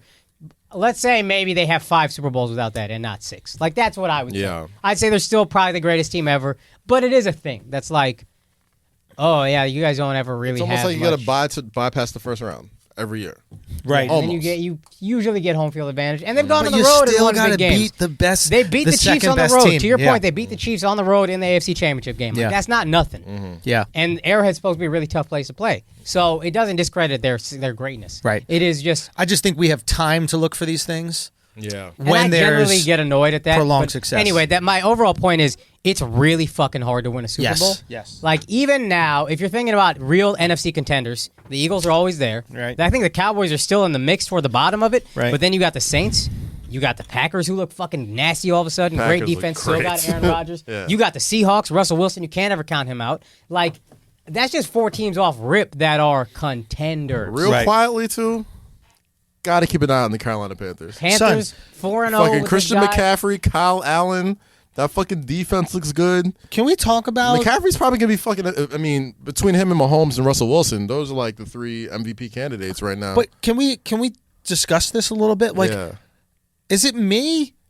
Have I been away? Is he being like underappreciated? Ooh, Christian McCaffrey? Yeah, I don't think so. You would think a white running back. Yeah. would be the top story Yeah. of every article in America. I mean, like, And it's not like he's a, you got the white quarterback, the white athlete joke. He's not like a gritty runner. He's not no. He's been. Yeah, why don't you literally- say his 80? you 80 literally yard run is described gritty? his run as You've gritty. Nothing about that gritty You've was- never heard that joke? What is like? Oh, because white people are gritty Yeah, athletes. it's And like, oh, he's a gym rat. He's a coach's son. They never just okay. say no. He's white and super fucking athletic. It's Right. never McCaffrey's that. a freak, yeah. He's a freak of His nature. dad was He's- a beast too. Ed McCaffrey. His dad was a beast. He was Broncos a beast in wide receiver, college. has a Super Bowl ring. Oh, I remember it, McCaffrey. exactly. That was his dad? That's Yeah. his dad. Yeah. Like yeah. Elway? And I Yes. want to say Elway quarterback Yes. of the Yeah, Broncos. what's his McCaffrey. Stanford? Shannon too. Sharp, you know what's funny? This exact conversation, I remember watching something about Ed McCaffrey 2 decades ago when Shannon Sharp and him were both in the Broncos. Shannon Sharp said, I'm not going to try to... I know I don't want to make this a racial thing, but if Ed McCaffrey was black, he'd be a top 5 paid wide receiver in the NFL. Thanks. So, but it is interesting because you don't see the racism is everything Twitter going crazy about the lack of coverage on Christian McCaffrey. Because Cheekly, fucking freak athlete that's white and he studies so hard. Yeah. The guy knows the entire playbook. Oh man, he's a coach's son. literally every it seems like every week Deshaun Watson has a clip about him knowing what he should What know he's supposed to know as a quarterback. It's like, wow, I would watch What this. a genius! This guy knows what defense is. Like, yeah, he's an Oh my NFL quarterback, goodness. bro. Wait, does he know where a DB is supposed to go on zone coverage? He speaks so well. Wow. He's so well spoken. Exactly. That's what it feels like. I mean, which I get it though, because I'm like, if you're, a pro athlete and you get asked the same. I see him make a soft fist again to describe a DB going back. What is this fist? Right? Put that in some gay guy's asshole. That's what that posture is. The point is clearly Christian McCaffrey. Yeah. Being a white running back, if we really want to support minorities on this podcast, there is no greater minority in sports than the white running back. It's white athletic running back. It's not Mike Alstott. That's what I'm saying. He's not powering through the tackles. Like no, he's blazing through motherfuckers. This is pure all-purpose white speed. Catching. White lightning. White lightning. This is pure white lightning. And not touching any stories, he has more combined yardage than any top running back in the game right now. Ezekiel Elliott. I saw some stat. It was like he has more scrimmage yards than Todd Gurley, Zeke, and Melvin I Gordon. want to say Melvin Gordon. But Melvin combined. hadn't played the last. Melvin played his first 2 games. Yeah. So, but that's been the thing about Christian. Even since college, they said the same thing about him. It was like, yo, if he was black or didn't go to Stanford, he wins the Heisman. Like he was a Heisman finalist. Like he probably could have won the Heisman. I forgot who won that year. I'm pretty sure it was probably deserved. So why do you think? So I think the interesting discussion here is one: why is he not getting so much?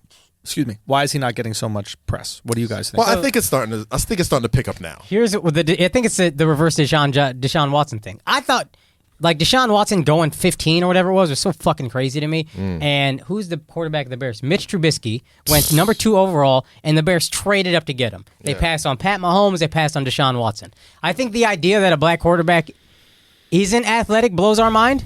And the idea that a white quarterback is athletic, we're like, holy fuck, what a bonus. You know what I mean?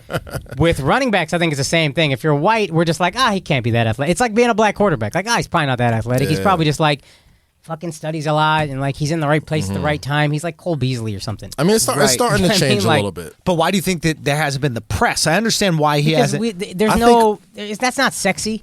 Yeah, that's what I'm saying. Even white people don't care. White people aren't like, hey, we're athletic too. Yeah. You know what I mean? They don't give a fuck. Like, and on top of that, it's Carolina. You know what I mean? Like this story, the big story there is Cam Newton and Kyle Allen. Like, is Cam Newton going to play when he comes back? Like, never mind the fact that they're 4-1 right now. Never mind the fact that this guy is. I think they're 4-2, and I think Cam was 0-2. Right.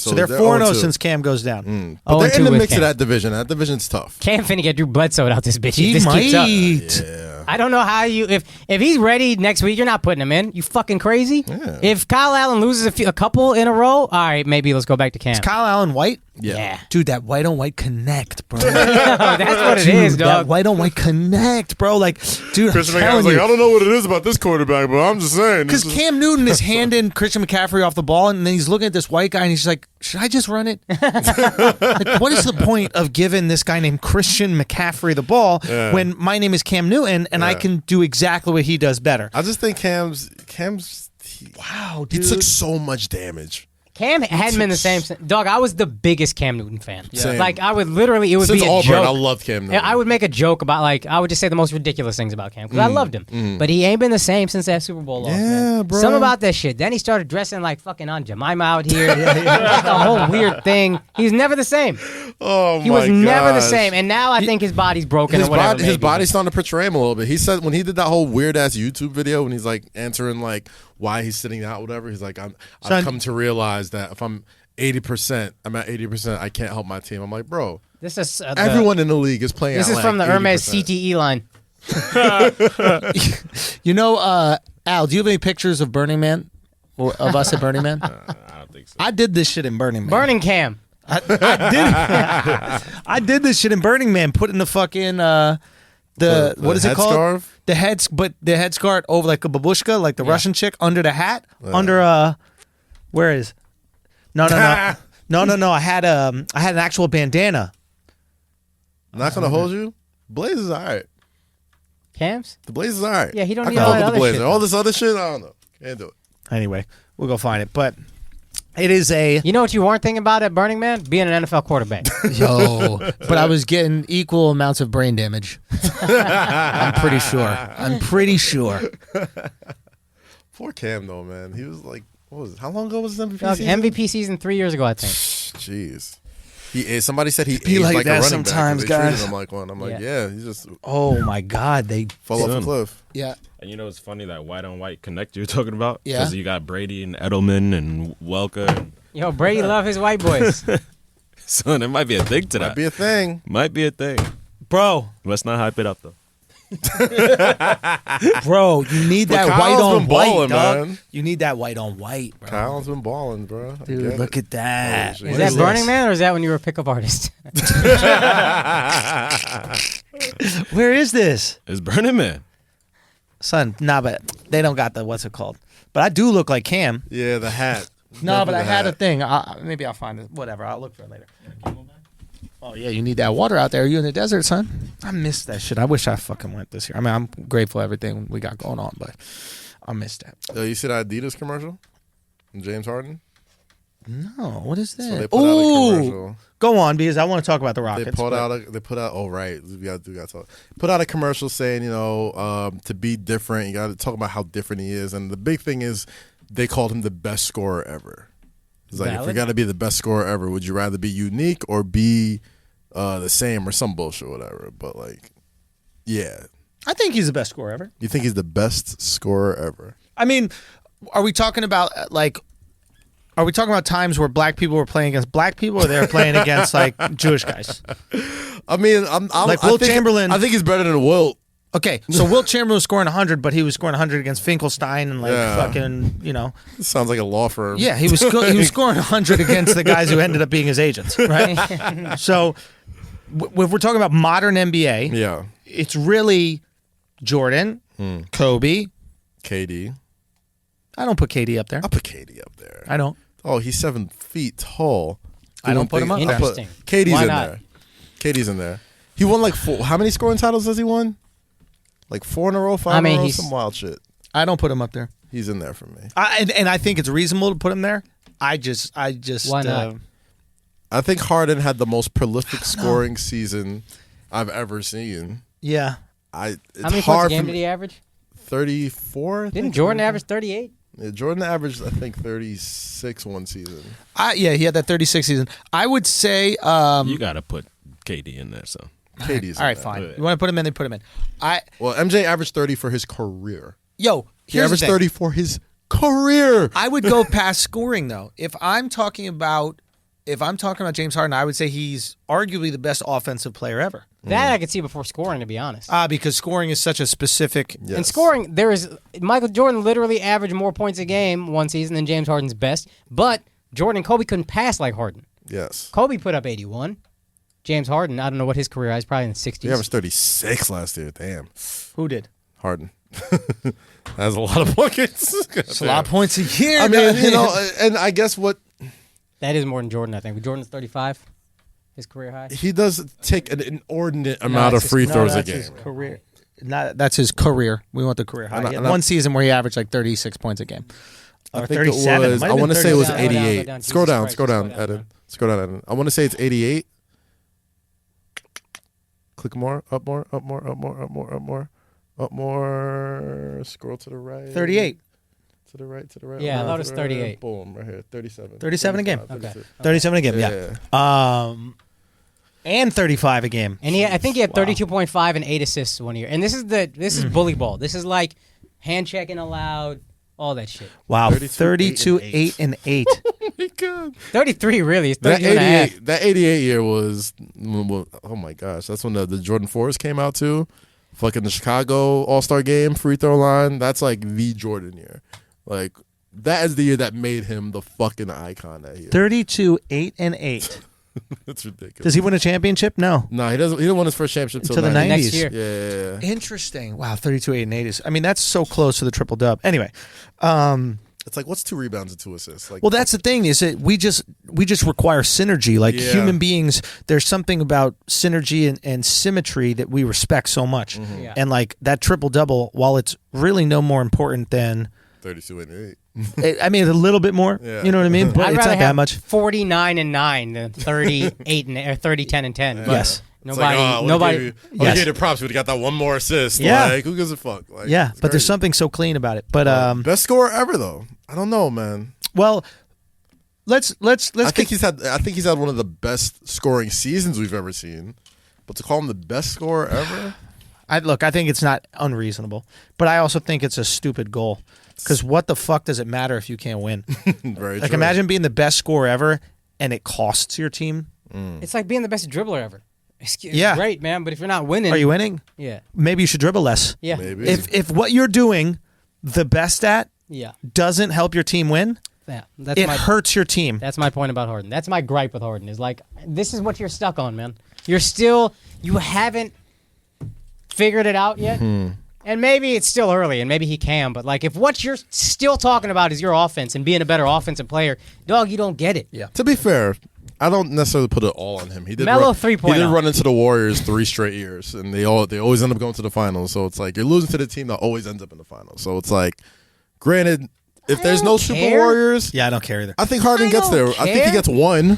Nobody don't says care. that about LeBron. Yeah, but he always loses to the Warriors. Nobody give a fuck. I think When he plenty lost of to the people give a Spurs, fuck. you lose to champions because you're not a champion. Right. If you lose to champions Right. all the time, you're not a champion. Gotcha. 100%. I mean, That team. I think we should talk about the Rockets, because the Rockets owner, Daniel Morey or Morey, GM. No, Daryl Daryl Morey. Morey's the GM. Sorry, the Rockets GM, Daryl Morey, Morey. Morey. That's how I always hear it. The Rockets GM, Daniel Morey. Daryl Morey. The Rockets GM, Daryl Morey, is fucking up the bag. Oh, Yo. gosh. My man is fucking up the bag. Something must have happened. You cannot be this stupid. There is no way. And let me tell you something. I know GMs and I know presidents in the NBA. And the GMs and presidents that I know are incredibly intelligent and competent people. Yes. You don't get to that position without exemplifying decision-making skills. And Morey's highly respected as a GM. As a GM, highly respected. So, I don't believe what he did was an accident. Now, what he did was he tweeted out support for Hong Kong in the conflict that they have going on over there. That's what that was. I was in London. I saw Mad China's protesting something. I didn't know what it was about, bro. I couldn't understand Who them. gives a fuck? Let them do the thing. Whatever. It is what it is. Right. So, and we don't even have to get into what it means. It doesn't matter. Point is, China and Hong Kong are beefing. Okay? China is massive business. The biggest market in the NBA, not in America. Not America, but China. massive business specifically for Houston. Mm-hmm. Obviously, they had Yao. Obviously, the Houston Rockets have changed their logo and jerseys to look more Asian. Yeah. First of all, I didn't even think about Oh, it. Houston's a huge. Yeah, it makes sense. No, I see it now. I now didn't it's put it complete, together. right? They even So have it's like signature jerseys that are just that are just in Chinese. they Yeah. became the Chinese team, Mm-hmm. meaning like everybody in China that likes the NBA is like, we fuck with the Rockets. Yeah. And if you ever notice, There is any Chinese basketball player that had any sort of anything in the NBA eventually played for the Rockets. Of course. Why? Jeremy Because you sell Lin, them jerseys easy. Out the door. They gave Jeremy Lin the bag because they're like, listen, we're going to make this up with the Chinese rights. We're going to make this up selling shit to China. Blah, blah, blah. So this guy that I can't pronounce his name, Daryl Morey, tweets out support for Hong Kong. Now, you're the GM. You don't have any stake in the race. It's not, if you're Daryl Chen, right? If you're Chinese, if you're of Hong Kong descent, Daryl Chen, and you want some support for what's going on, like, you really care that much about democracy? Are you tweeting about antitrust shit in the States? Are you tweeting against Jeff Bezos? Are you you work for a billionaire who surely is doing things to interrupt the democratic process. Yeah, absolutely. That's without a doubt. Absolutely. Like, that's another, and this is totally separate. I don't even want to stay that long on it, but you know what I find so fucking funny is that we laud these like billionaire owners of companies, right? Like Walmart and shit. Like they're these like capitalists that are like upholding With a heart. the economic growth of America, right? And we punish the workers that start unions, right? To like protect their rights, right? But the reality is if you're a company, you're using all the resources that you have and all the money that you have to essentially get as much leverage as you can on the workforce. Yep. So all a union is going, well, none of us have a lot of money, but all of us together have a lot of money. So why don't we use that and leverage it against the company. It is the exact yang to the yin, or whatever it is. It's the exact evil. It is, but yeah, it's a necessary evil. It's a pain in the ass. I don't mean to say evil. It's just like a pain in the ass when you got to deal with union politics. But it's like you can't. 100%. You can't escape it. And don't get me wrong, the extremes of both are bad, right? Like a bad fucking business owner sucks, and a bad union owner fucking sucks. I don't want to get too long into it. All I'm saying is like it's funny the shit that we're force fed, and that's how we think about the world. Right. It's funny because like the NBA is looked at as this progressive, league. I mean, really anti-NFL. Exactly. Like, I mean, as opposed to like NFL or whatever, like they're like the woke league or whatever, right? Yeah. And it just kind of goes to show you, like, ain't no billionaire woke, bro. The rest of y'all sleeping on how evil these motherfuckers are. Yo, that's so fucking true, bro. They let you have your little term woke because you don't see what we're doing when you really sleep. They're looking at you like you sleep. Yeah, you don't know what you're sleeping on. It's going to. A lot of people ain't fucking that woke. Like trannies ain't even that progressive when you think about it. Like I was thinking about this. Like trannies only believe in 2 genders. I don't get it. Like, the real woke motherfuckers believe there's how many genders? 63. 63! These trannies out here like conservatives, like, look nah, fam. Look at woke ass. They're looking at his face trying to compute. I don't know. 63 genders. I don't know what are they called? Name 2 more. Bro, I can't. I don't give a fuck. I don't believe in 99% of them. There's only two fucking genders. But the point is that these like super progressives are like, no, there's 63. But trannies are like, no. There's just there two. Right? That's why you're changing into the other one, right? Like nobody changes into non-gender. Right. No one cuts their dick off, but like, I don't know, I don't know. You know what I mean? Like nobody really. Nobody goes, I'm transitioning into a sapiosexual. Right? Yeah. Like it's kind of funny that like trans are bigoted by today's progressive standards. Fair. Valid. Right? Valid. I was wondering this. Alex, you talk to Weezy a lot. She says she's... No, I mean, there's the only reason why... I know, right? That's Weezy's a wild your homie. Transition. She named, like, homie she like says... dude. She what's the word? She identifies herself as, like, 5 different things, right? Or some shit like that? Oh, I don't care when she's talks like that. I feel like... I remember she said something about this. Nah, yeah. But when she gets in that bag, I turn it off. It's like cis male. My thing, I just don't. They got trans and trans with an asterisk is 2 different genders. Can I just ask don't a serious care question? enough. Can I ask a serious fucking question, please? Trans and masculine. I need to know this. Yeah. Kaz. If gender is a social construct, completely created by society, why do you need to transition to something that's not real? That's a valid ass question, yo. So just by admitting that you feel like another gender, you're saying there's only 2 genders and gender's not a social construct. Yo, trans really out here are bigoted. Yeah. Son, trans and like the most conservative really got a lot in common. Oh yeah. What's other? Both of y'all hate who you are. Them. I'm like, all these things, I'm like, okay, I guess somebody can explain what most of these, but somebody's just other? Yo, that's a funny bit. The idea that like trans and conservatives are actually the same people. They both believe in 2 different, what is it? 2 genders. They both believe in 2 different genders. They're not fucking with that like million gender shit. They both believe in something that's not real.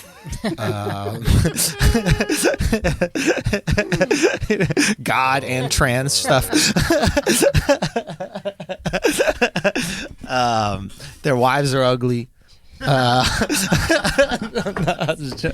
I think conservative wives are probably better than liberal ones. Oh, I was just talking about politician wives. Oh, okay. That's what's up. That's my favorite bit on the Bill Burr special. Is it conservative presidents know how to keep their wives in check? Oh my God, the Michelle Obama tour. Son, yeah. That shit is so funny, bro. She got an arena tour about not having a job. But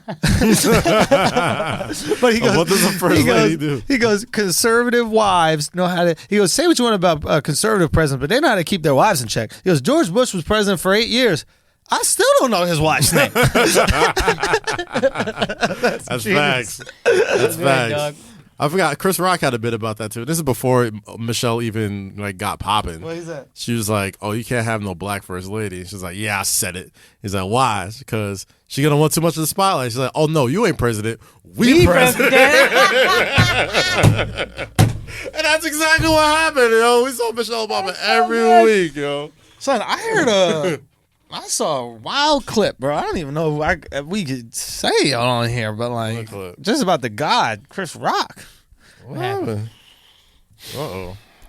I don't know if I like this. Tread lightly, please. Yeah, tread super lightly. I fuck with Chris Rock, man. That's who made me a comic. People tell me the highest compliment I get is sometimes people are like, yo, you remind me of Chris Rock. That was my, and I know, that was my guy for a long time. Yeah. He taught me about taxes. Just watching the stand. Well, what happened? What's the clip? I just, someone was saying. Oh, gosh. I know if it pains you to say it, it may not be. I hope it's not. Someone was saying, I can't be true. Can we save it for Patreon? Maybe we save it for that. That's the move, yo. When you got to think of this hard, Patreon is a safe space, yo. Have you heard any rumors about Chris and, him getting some help or anything? Oh, yeah. I've been hearing that for decades, bro. Okay. Oh, that's what you're talking about? But I think they openly say it sometimes. No, he don't. No. I know what he says. Really? I know what he says. Oh, he don't write his own shit? No, because I'm not saying that. Have you heard anything about that? Yeah, I mean, I've been hearing that for decades. I don't know if I could believe. I don't know. Since I started comedy, I've been hearing that. And again, that could go right back to this Patriots shit where it's like you see someone have that much success, you got to find ways to knock it down. Like Drake. Exactly, right? Same shit happened with Drake. Someone has that much success, you got to find out why you're not successful. It could easily be a bunch of comics. It could be easily a bunch of comics hating. That's why I don't even like putting that shit out there. And that's why I ask. I don't even like, so let's not. But for the award shows, they group up. Everybody got writers for the award shows. For the roasts, everybody got writers. We're talking about his stand-up. Yeah, writing for a roast is a collective process between you and your homies. Yes. Yeah. You bring the team, you bring the squad together, and you guys, and the same thing with a award show. You bring the squad together. You literally hire a team of writers, like a late night set, and you guys put that together. Got you. Okay. So you're saying for stand-up. But for stand-up, that's got to be you. Listen, all of us for stand-up, if Akash has a great line for me, I'm going to take the line. 100%. Or if I have a line for Akash, he's going to take the line. Like, if I have a premise I think Andrew could do more with, I'd be like, yo, this might work better for you. This never happened, but it could. And then the rest of the joke is his. 100%. I'm not going to be like, hey, here's a full bit. Just take that. Son, there was I think it was Seinfeld said that, like, Cosby gave him a premise or something like that. I forget, but it was like... Better than a lot of things he could have given you.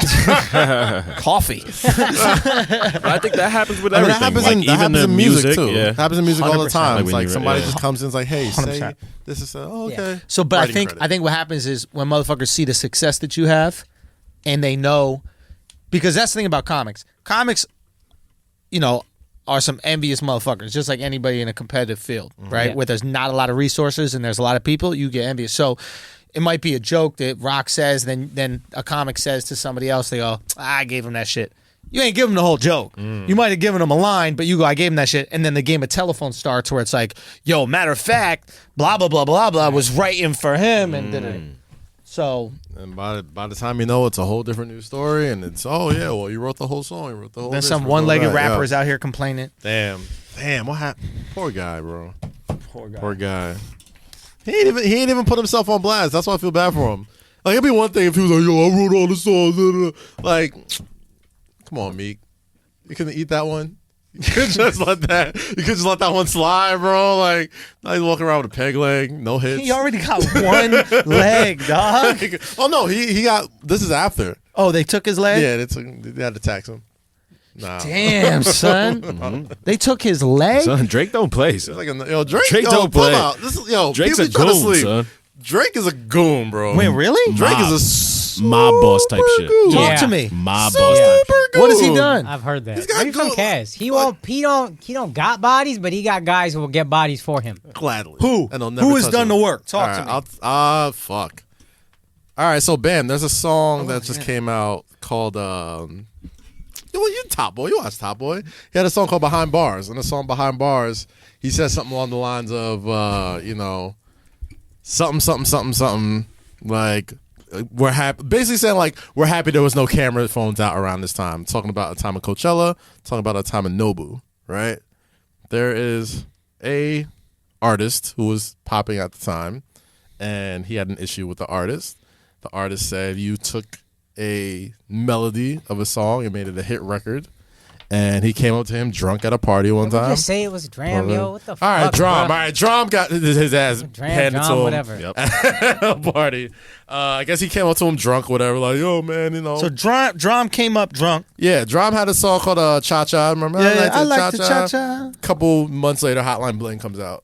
Basically, a very similar song. Yeah. Yeah. And he was hot about it.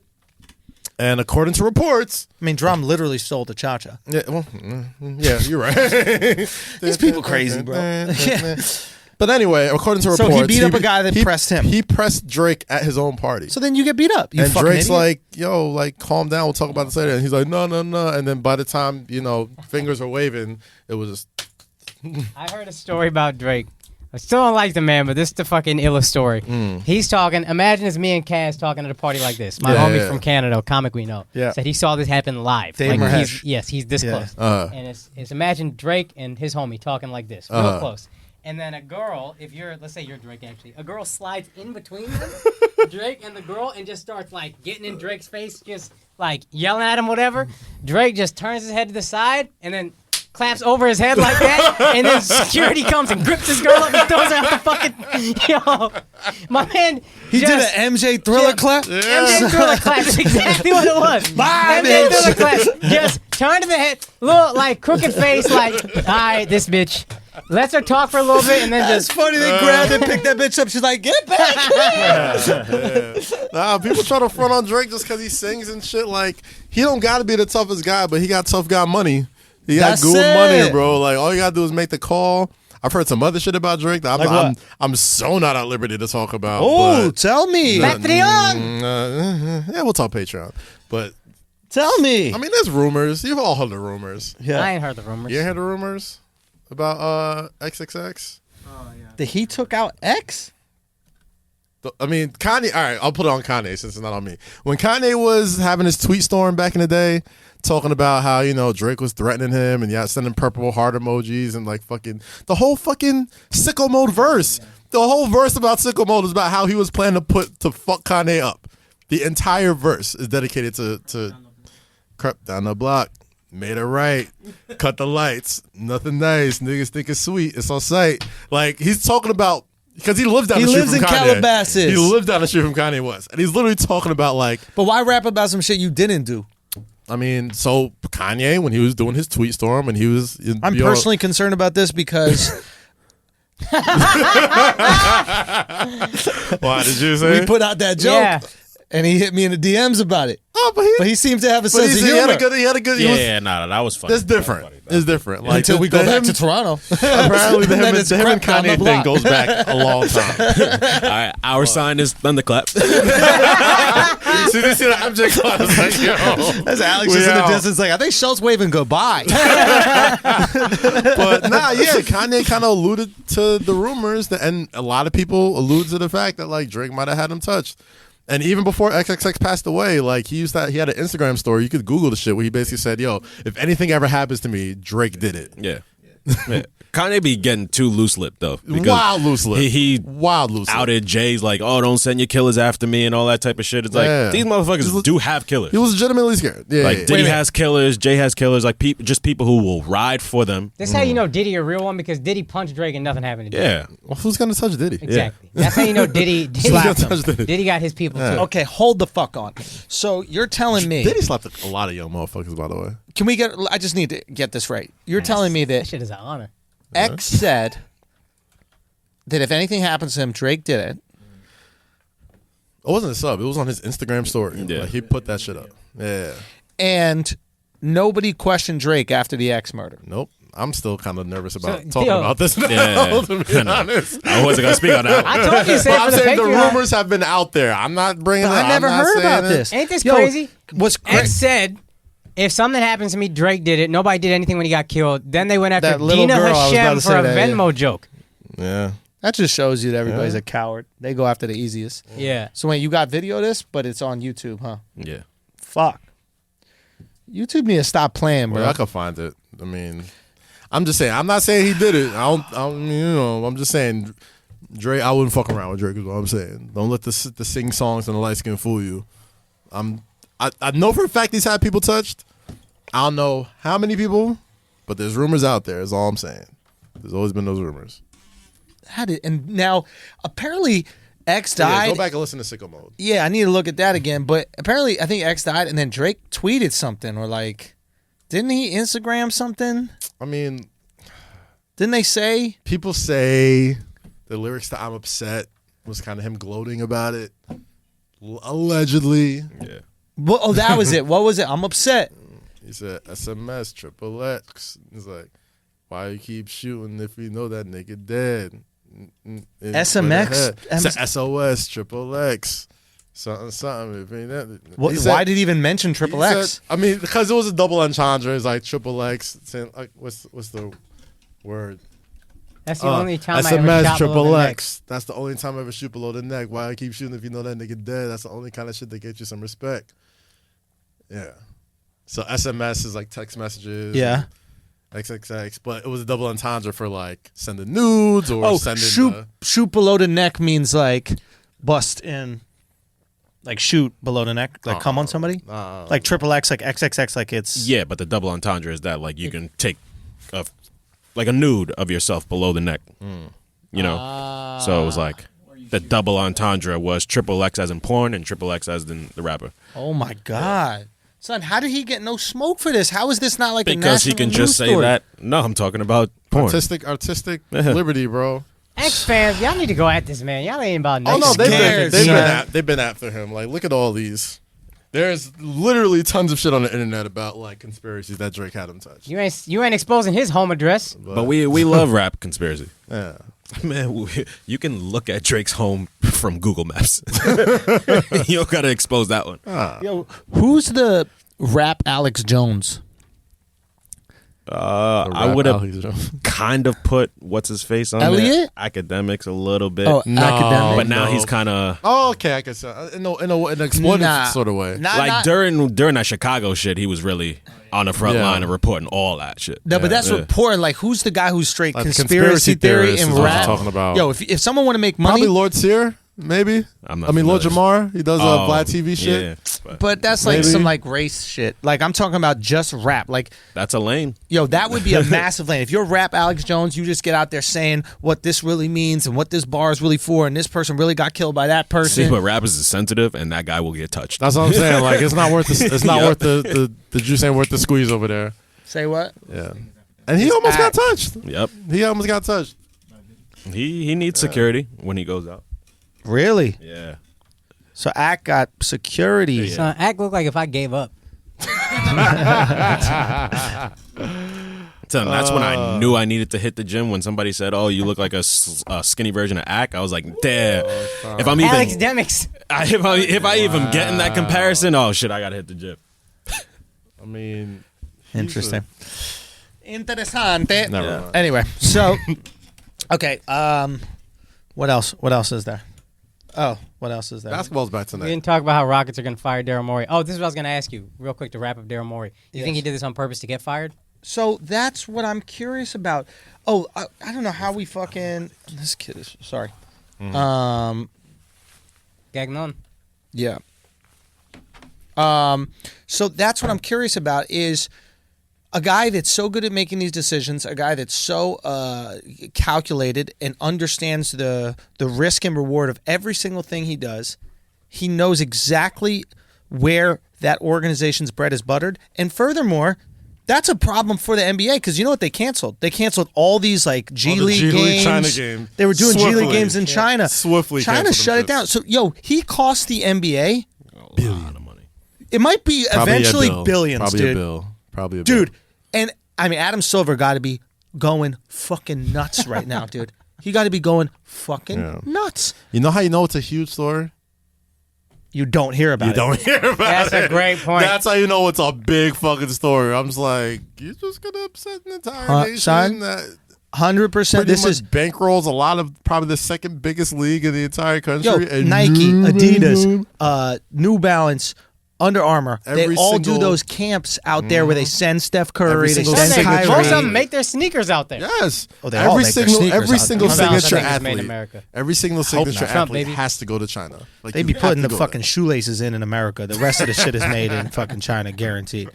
I don't want no American making my sneaker. Oh no, hands too big. I had them fucking Starburys. Yo, son. Real talk. I can't have no American making my fucking sneaker, dog. You need a Chinese child. I need the sweater. Shit is It don't gotta be a kid. But it helps. It gotta be. Are they ever kids? I never seen like a Do you teen mean like Chinese. do Chinese people have childhoods? I only Because I would seen say them no. like be a baby and then be Sweatshop workers. yeah, like they only got a few different phases. Like Asians they got only have 3 baby, ages. then they got teen, and then they got old. But I never seen an Asian that looked like they couldn't work in a sweatshop that wasn't a baby. Does that make sense? Like, baby, no, but every other age. Have you ever seen a 10-year-old Asian? You've never seen one of them. Where have you seen a 10-year-old Asian in your whole life? I went to school with them. I don't even remember them. I had, in my high school, 50% Asian, right? Before that, I didn't see a 10-year-old Asian. They just look the same until they have long My best white friend beards. is Chinese since I was 12. Say what? Say that again. My best friend is Chinese since I was 12. And how long he been 12?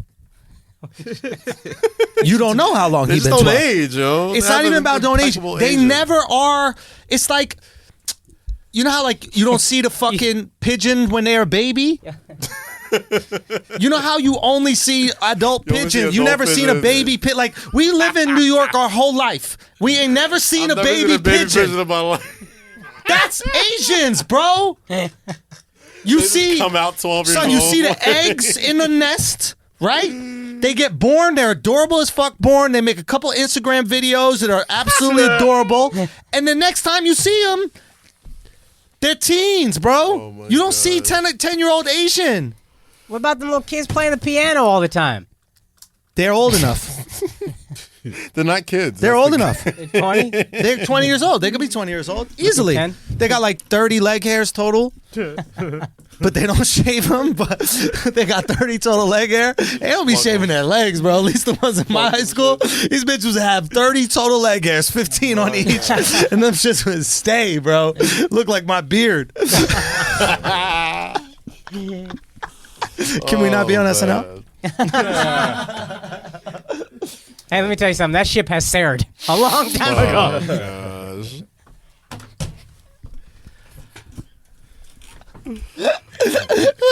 Years ago. We lost that opportunity. We did, Rosa. Yo, who's this Taco Fall on? Taco Fall's my yeah. guy. Yeah, he's Fuck back. with Taco. He has interviewed him. What's his I did story? interview him for a slam. He went to Boston. Oh, not Boston College. Sure, you found out everything there's to know about Taco Fall. Go. I don't know. He's 7'8" or some shit. 7'6". 7'6". Yeah. Why are they making a big deal about him coming back? Because he's hilarious. Oh, he's funny? Oh, I don't know anything about him. No, he's just He's massive. hilariously like He could dunk while he's standing. he was a meme for a while. Like, so there was this video going around, and like when he was in high school about like this fat kid trying to guard him. Oh, Like, that he was checks into the game. hilarious, dude. Exactly. Yeah. He just goes, And he's like, "What the fuck am I supposed to do?" And I was just looking at him up and down, and then like he was kind of terrible for his first 2 years of college, and then like last 2 years at UCF, he kind of looked like he could walk and chew gum at the same time, and now he's in the NBA. Good, great guy though. you Great can't guy. teach 7'6". Exactly. Yeah. Right? It's like you just are 7'6", and you take that risk because you're like, if we could bare minimum make him a defender, If he could run up and down, just run up and down In And this defend. NBA, though? for 10 minutes, yeah. Yeah, And just he's go in worth there. it for 10 minutes. Like, think about this. You're in the Eastern Conference Finals. It was so funny. Yo, look at Leonard Oots trying to guard Taco Fall. That is hilarious. You're in the Eastern Conference Finals, and then you have to deal with Kyrie Irving going to the basket. Okay. Yeah. You have a guy who's 7'6", that's just going to put his fucking hands up and make Kyrie shoot over it. Just make it diffifult. Yeah. He's It's like already the heaviest player in the NBA. Oh, weight-wise? Yeah. Oh, really? Yeah, he's like 7'6", like 3 something. Oh, wow. Shit. Largest motherfucker in the league. Yeah, I don't play around. Anyway, Big motherfucker, man. I think you got time to pay some bills, baby. I think it's time to pay some bills, baby. Guys, we're not playing, okay? We're not fucking playing around here. The Athletic is a subscription-based publisher of smarter sports coverage for the diehard fans. Let me tell you something. This is how you know The Athletic is getting down to good reporting. This is how you know The Athletic. Talk to us. This is how Talk you know to The us. Athletic is talking about some shit. I think Talk you know. to us. Yeah. I know what you're saying. This is how The Athletic is actually breaking stories and making sense and putting the stuff out there that is bothering the powers that be. Mm-hmm. What is that motherfucker's name? The owner of the Mavs? Mark Cuban. Mark Cuban was trashing The Athletic. Now, Mark Cuban is a billionaire, is a good business guy, got his little Shark Tank shit, is a great owner of a team, and but he likes his control and he likes his power. He don't like the NBA telling him what he can and can't do. He pushes buttons wherever the fuck he can. They say don't play Tony Romo. He's going to have Tony Romo suit up. Mm-hmm. He's going to have Tony Romo the layup line. He does not like being told what to do, and he likes controlling his narratives and controlling the industry itself. The Athletic put something out that pissed that man off. Mm-hmm. Do you know what it was? I don't know what it was. I just knew immediately as soon as I saw the tweet. Something's It was bothering this personal. guy. Yeah. And the only way he could counteract it was to shit on it, which is actually Only going to big it up even more. Yeah. going to big it up more, but also must means it's truthful. Yeah. It's like when someone accuses you. I'm trying to not use something really bad because we're still doing an ad. It's like when Jay-Z said, I'm about $1, what's 50 cents? And everybody's like, who's 50 cents? Mm-hmm. Like, Jay-Z ain't saying that if it didn't bother him. Yeah, and now, that's what made you know 50 is somebody to be reckoned with. Mm-hmm. Mm-hmm. So, The Athletic is doing good work. And the model is so simple. No ads, no pop-ups, no autoplay videos. Hey, what's wrong with ads? Coverage goes beyond the game, clearly. Recaps to provide smarter analysis and a deeper perspective about teams and leagues. Subscribers have a full access to all national and local NBA coverage, plus stories, podcasts, videos from all sports. It's all courtesy of their team of talented writers, which includes the likes of, who's your favorite over there, Akash? Shams. I like Shams. I like Bob Sturm, the ticket guy. Frankie Ice. Frankie Ice. Mm-hmm. My man David Aldridge's over there. Sam Amick. Zach Harper. Ken my Rosenthal. man Big Wass. Count the dings. Let's Those go. are my guys. Yes, Stuart Mandel, Bruce Feldman, Jay Glazer, more. Subscribe to The Athletic today. Go to theathletic.com/flagrant2 and you get 40% off a yearly subscription. If you're a Cowboys fan, Bob Sturm is the best. He's the guy. He's the guy. He is the guy. The guy. So that comes out $2.99 per month. That's all you got to pay, $2.99 per month for the best sports coverage that exists in written form, all right? Theathletic.com/flagrant2. Theathletic.com/flagrant2.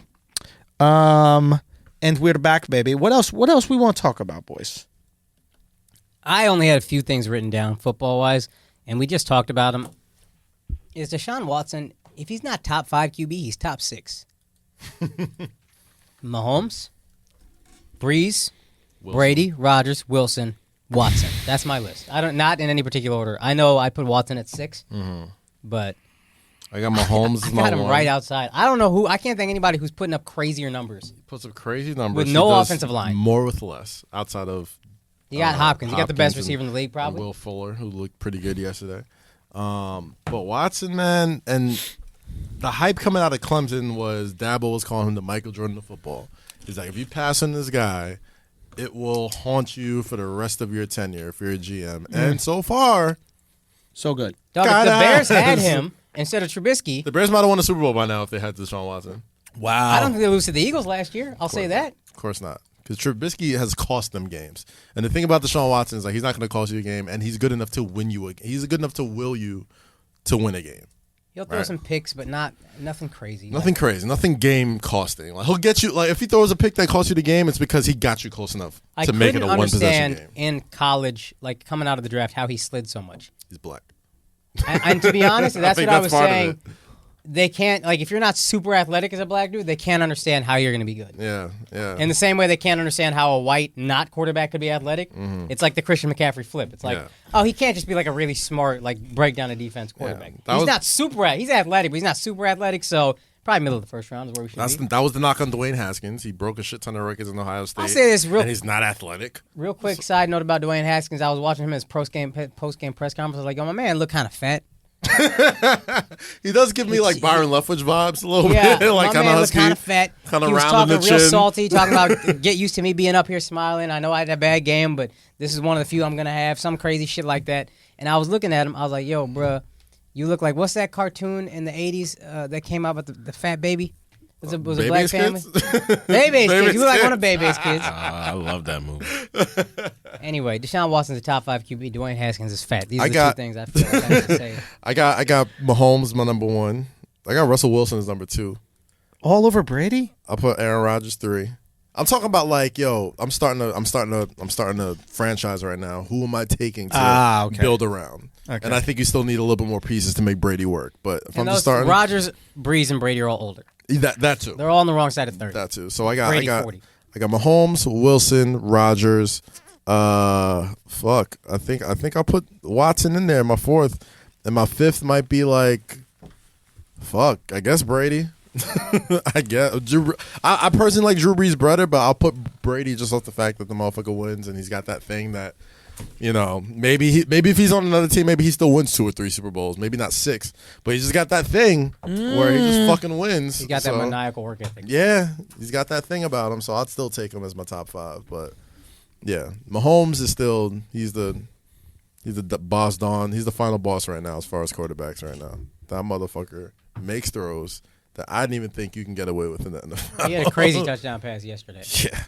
Like, he scrambled, so as soon as he dropped back impressive. to pass, as soon as they drop back to pass, he's playing. I think the Colts. He's at like the Colts 30-yard line. Drops back to pass, no pass protection. 2 linemen get through. He runs to his right, then another lineman comes, so he runs all the way back around to his left, or maybe I flipped. He's it. going runs to left he's going first, back then to his right, all the way to the other side of the field, and then just tosses. He runs. It should have been like a 15-yard loss. He runs to his right, but his right was the same direction as the defense because he was running away from where he wanted to go. The exact opposite way, came back, nailed somebody wide open, and it's like he's just got arm talent that I could only remember like Brett Favre having. Yeah, he was. Where it's just like, why the fuck are you throwing that? Oh, because you could make that throw. But he hasn't been playing well last couple games.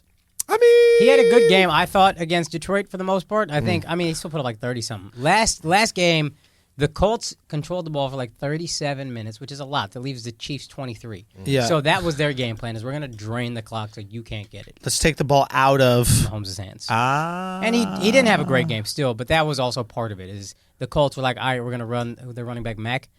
He's good. We're going to run this guy. We're going to control the ball. We're going to control the ball, bleed the clock, and then just try to beat you. Just make it a waiting game. That's the game plan. Yeah. Okay. Fair enough.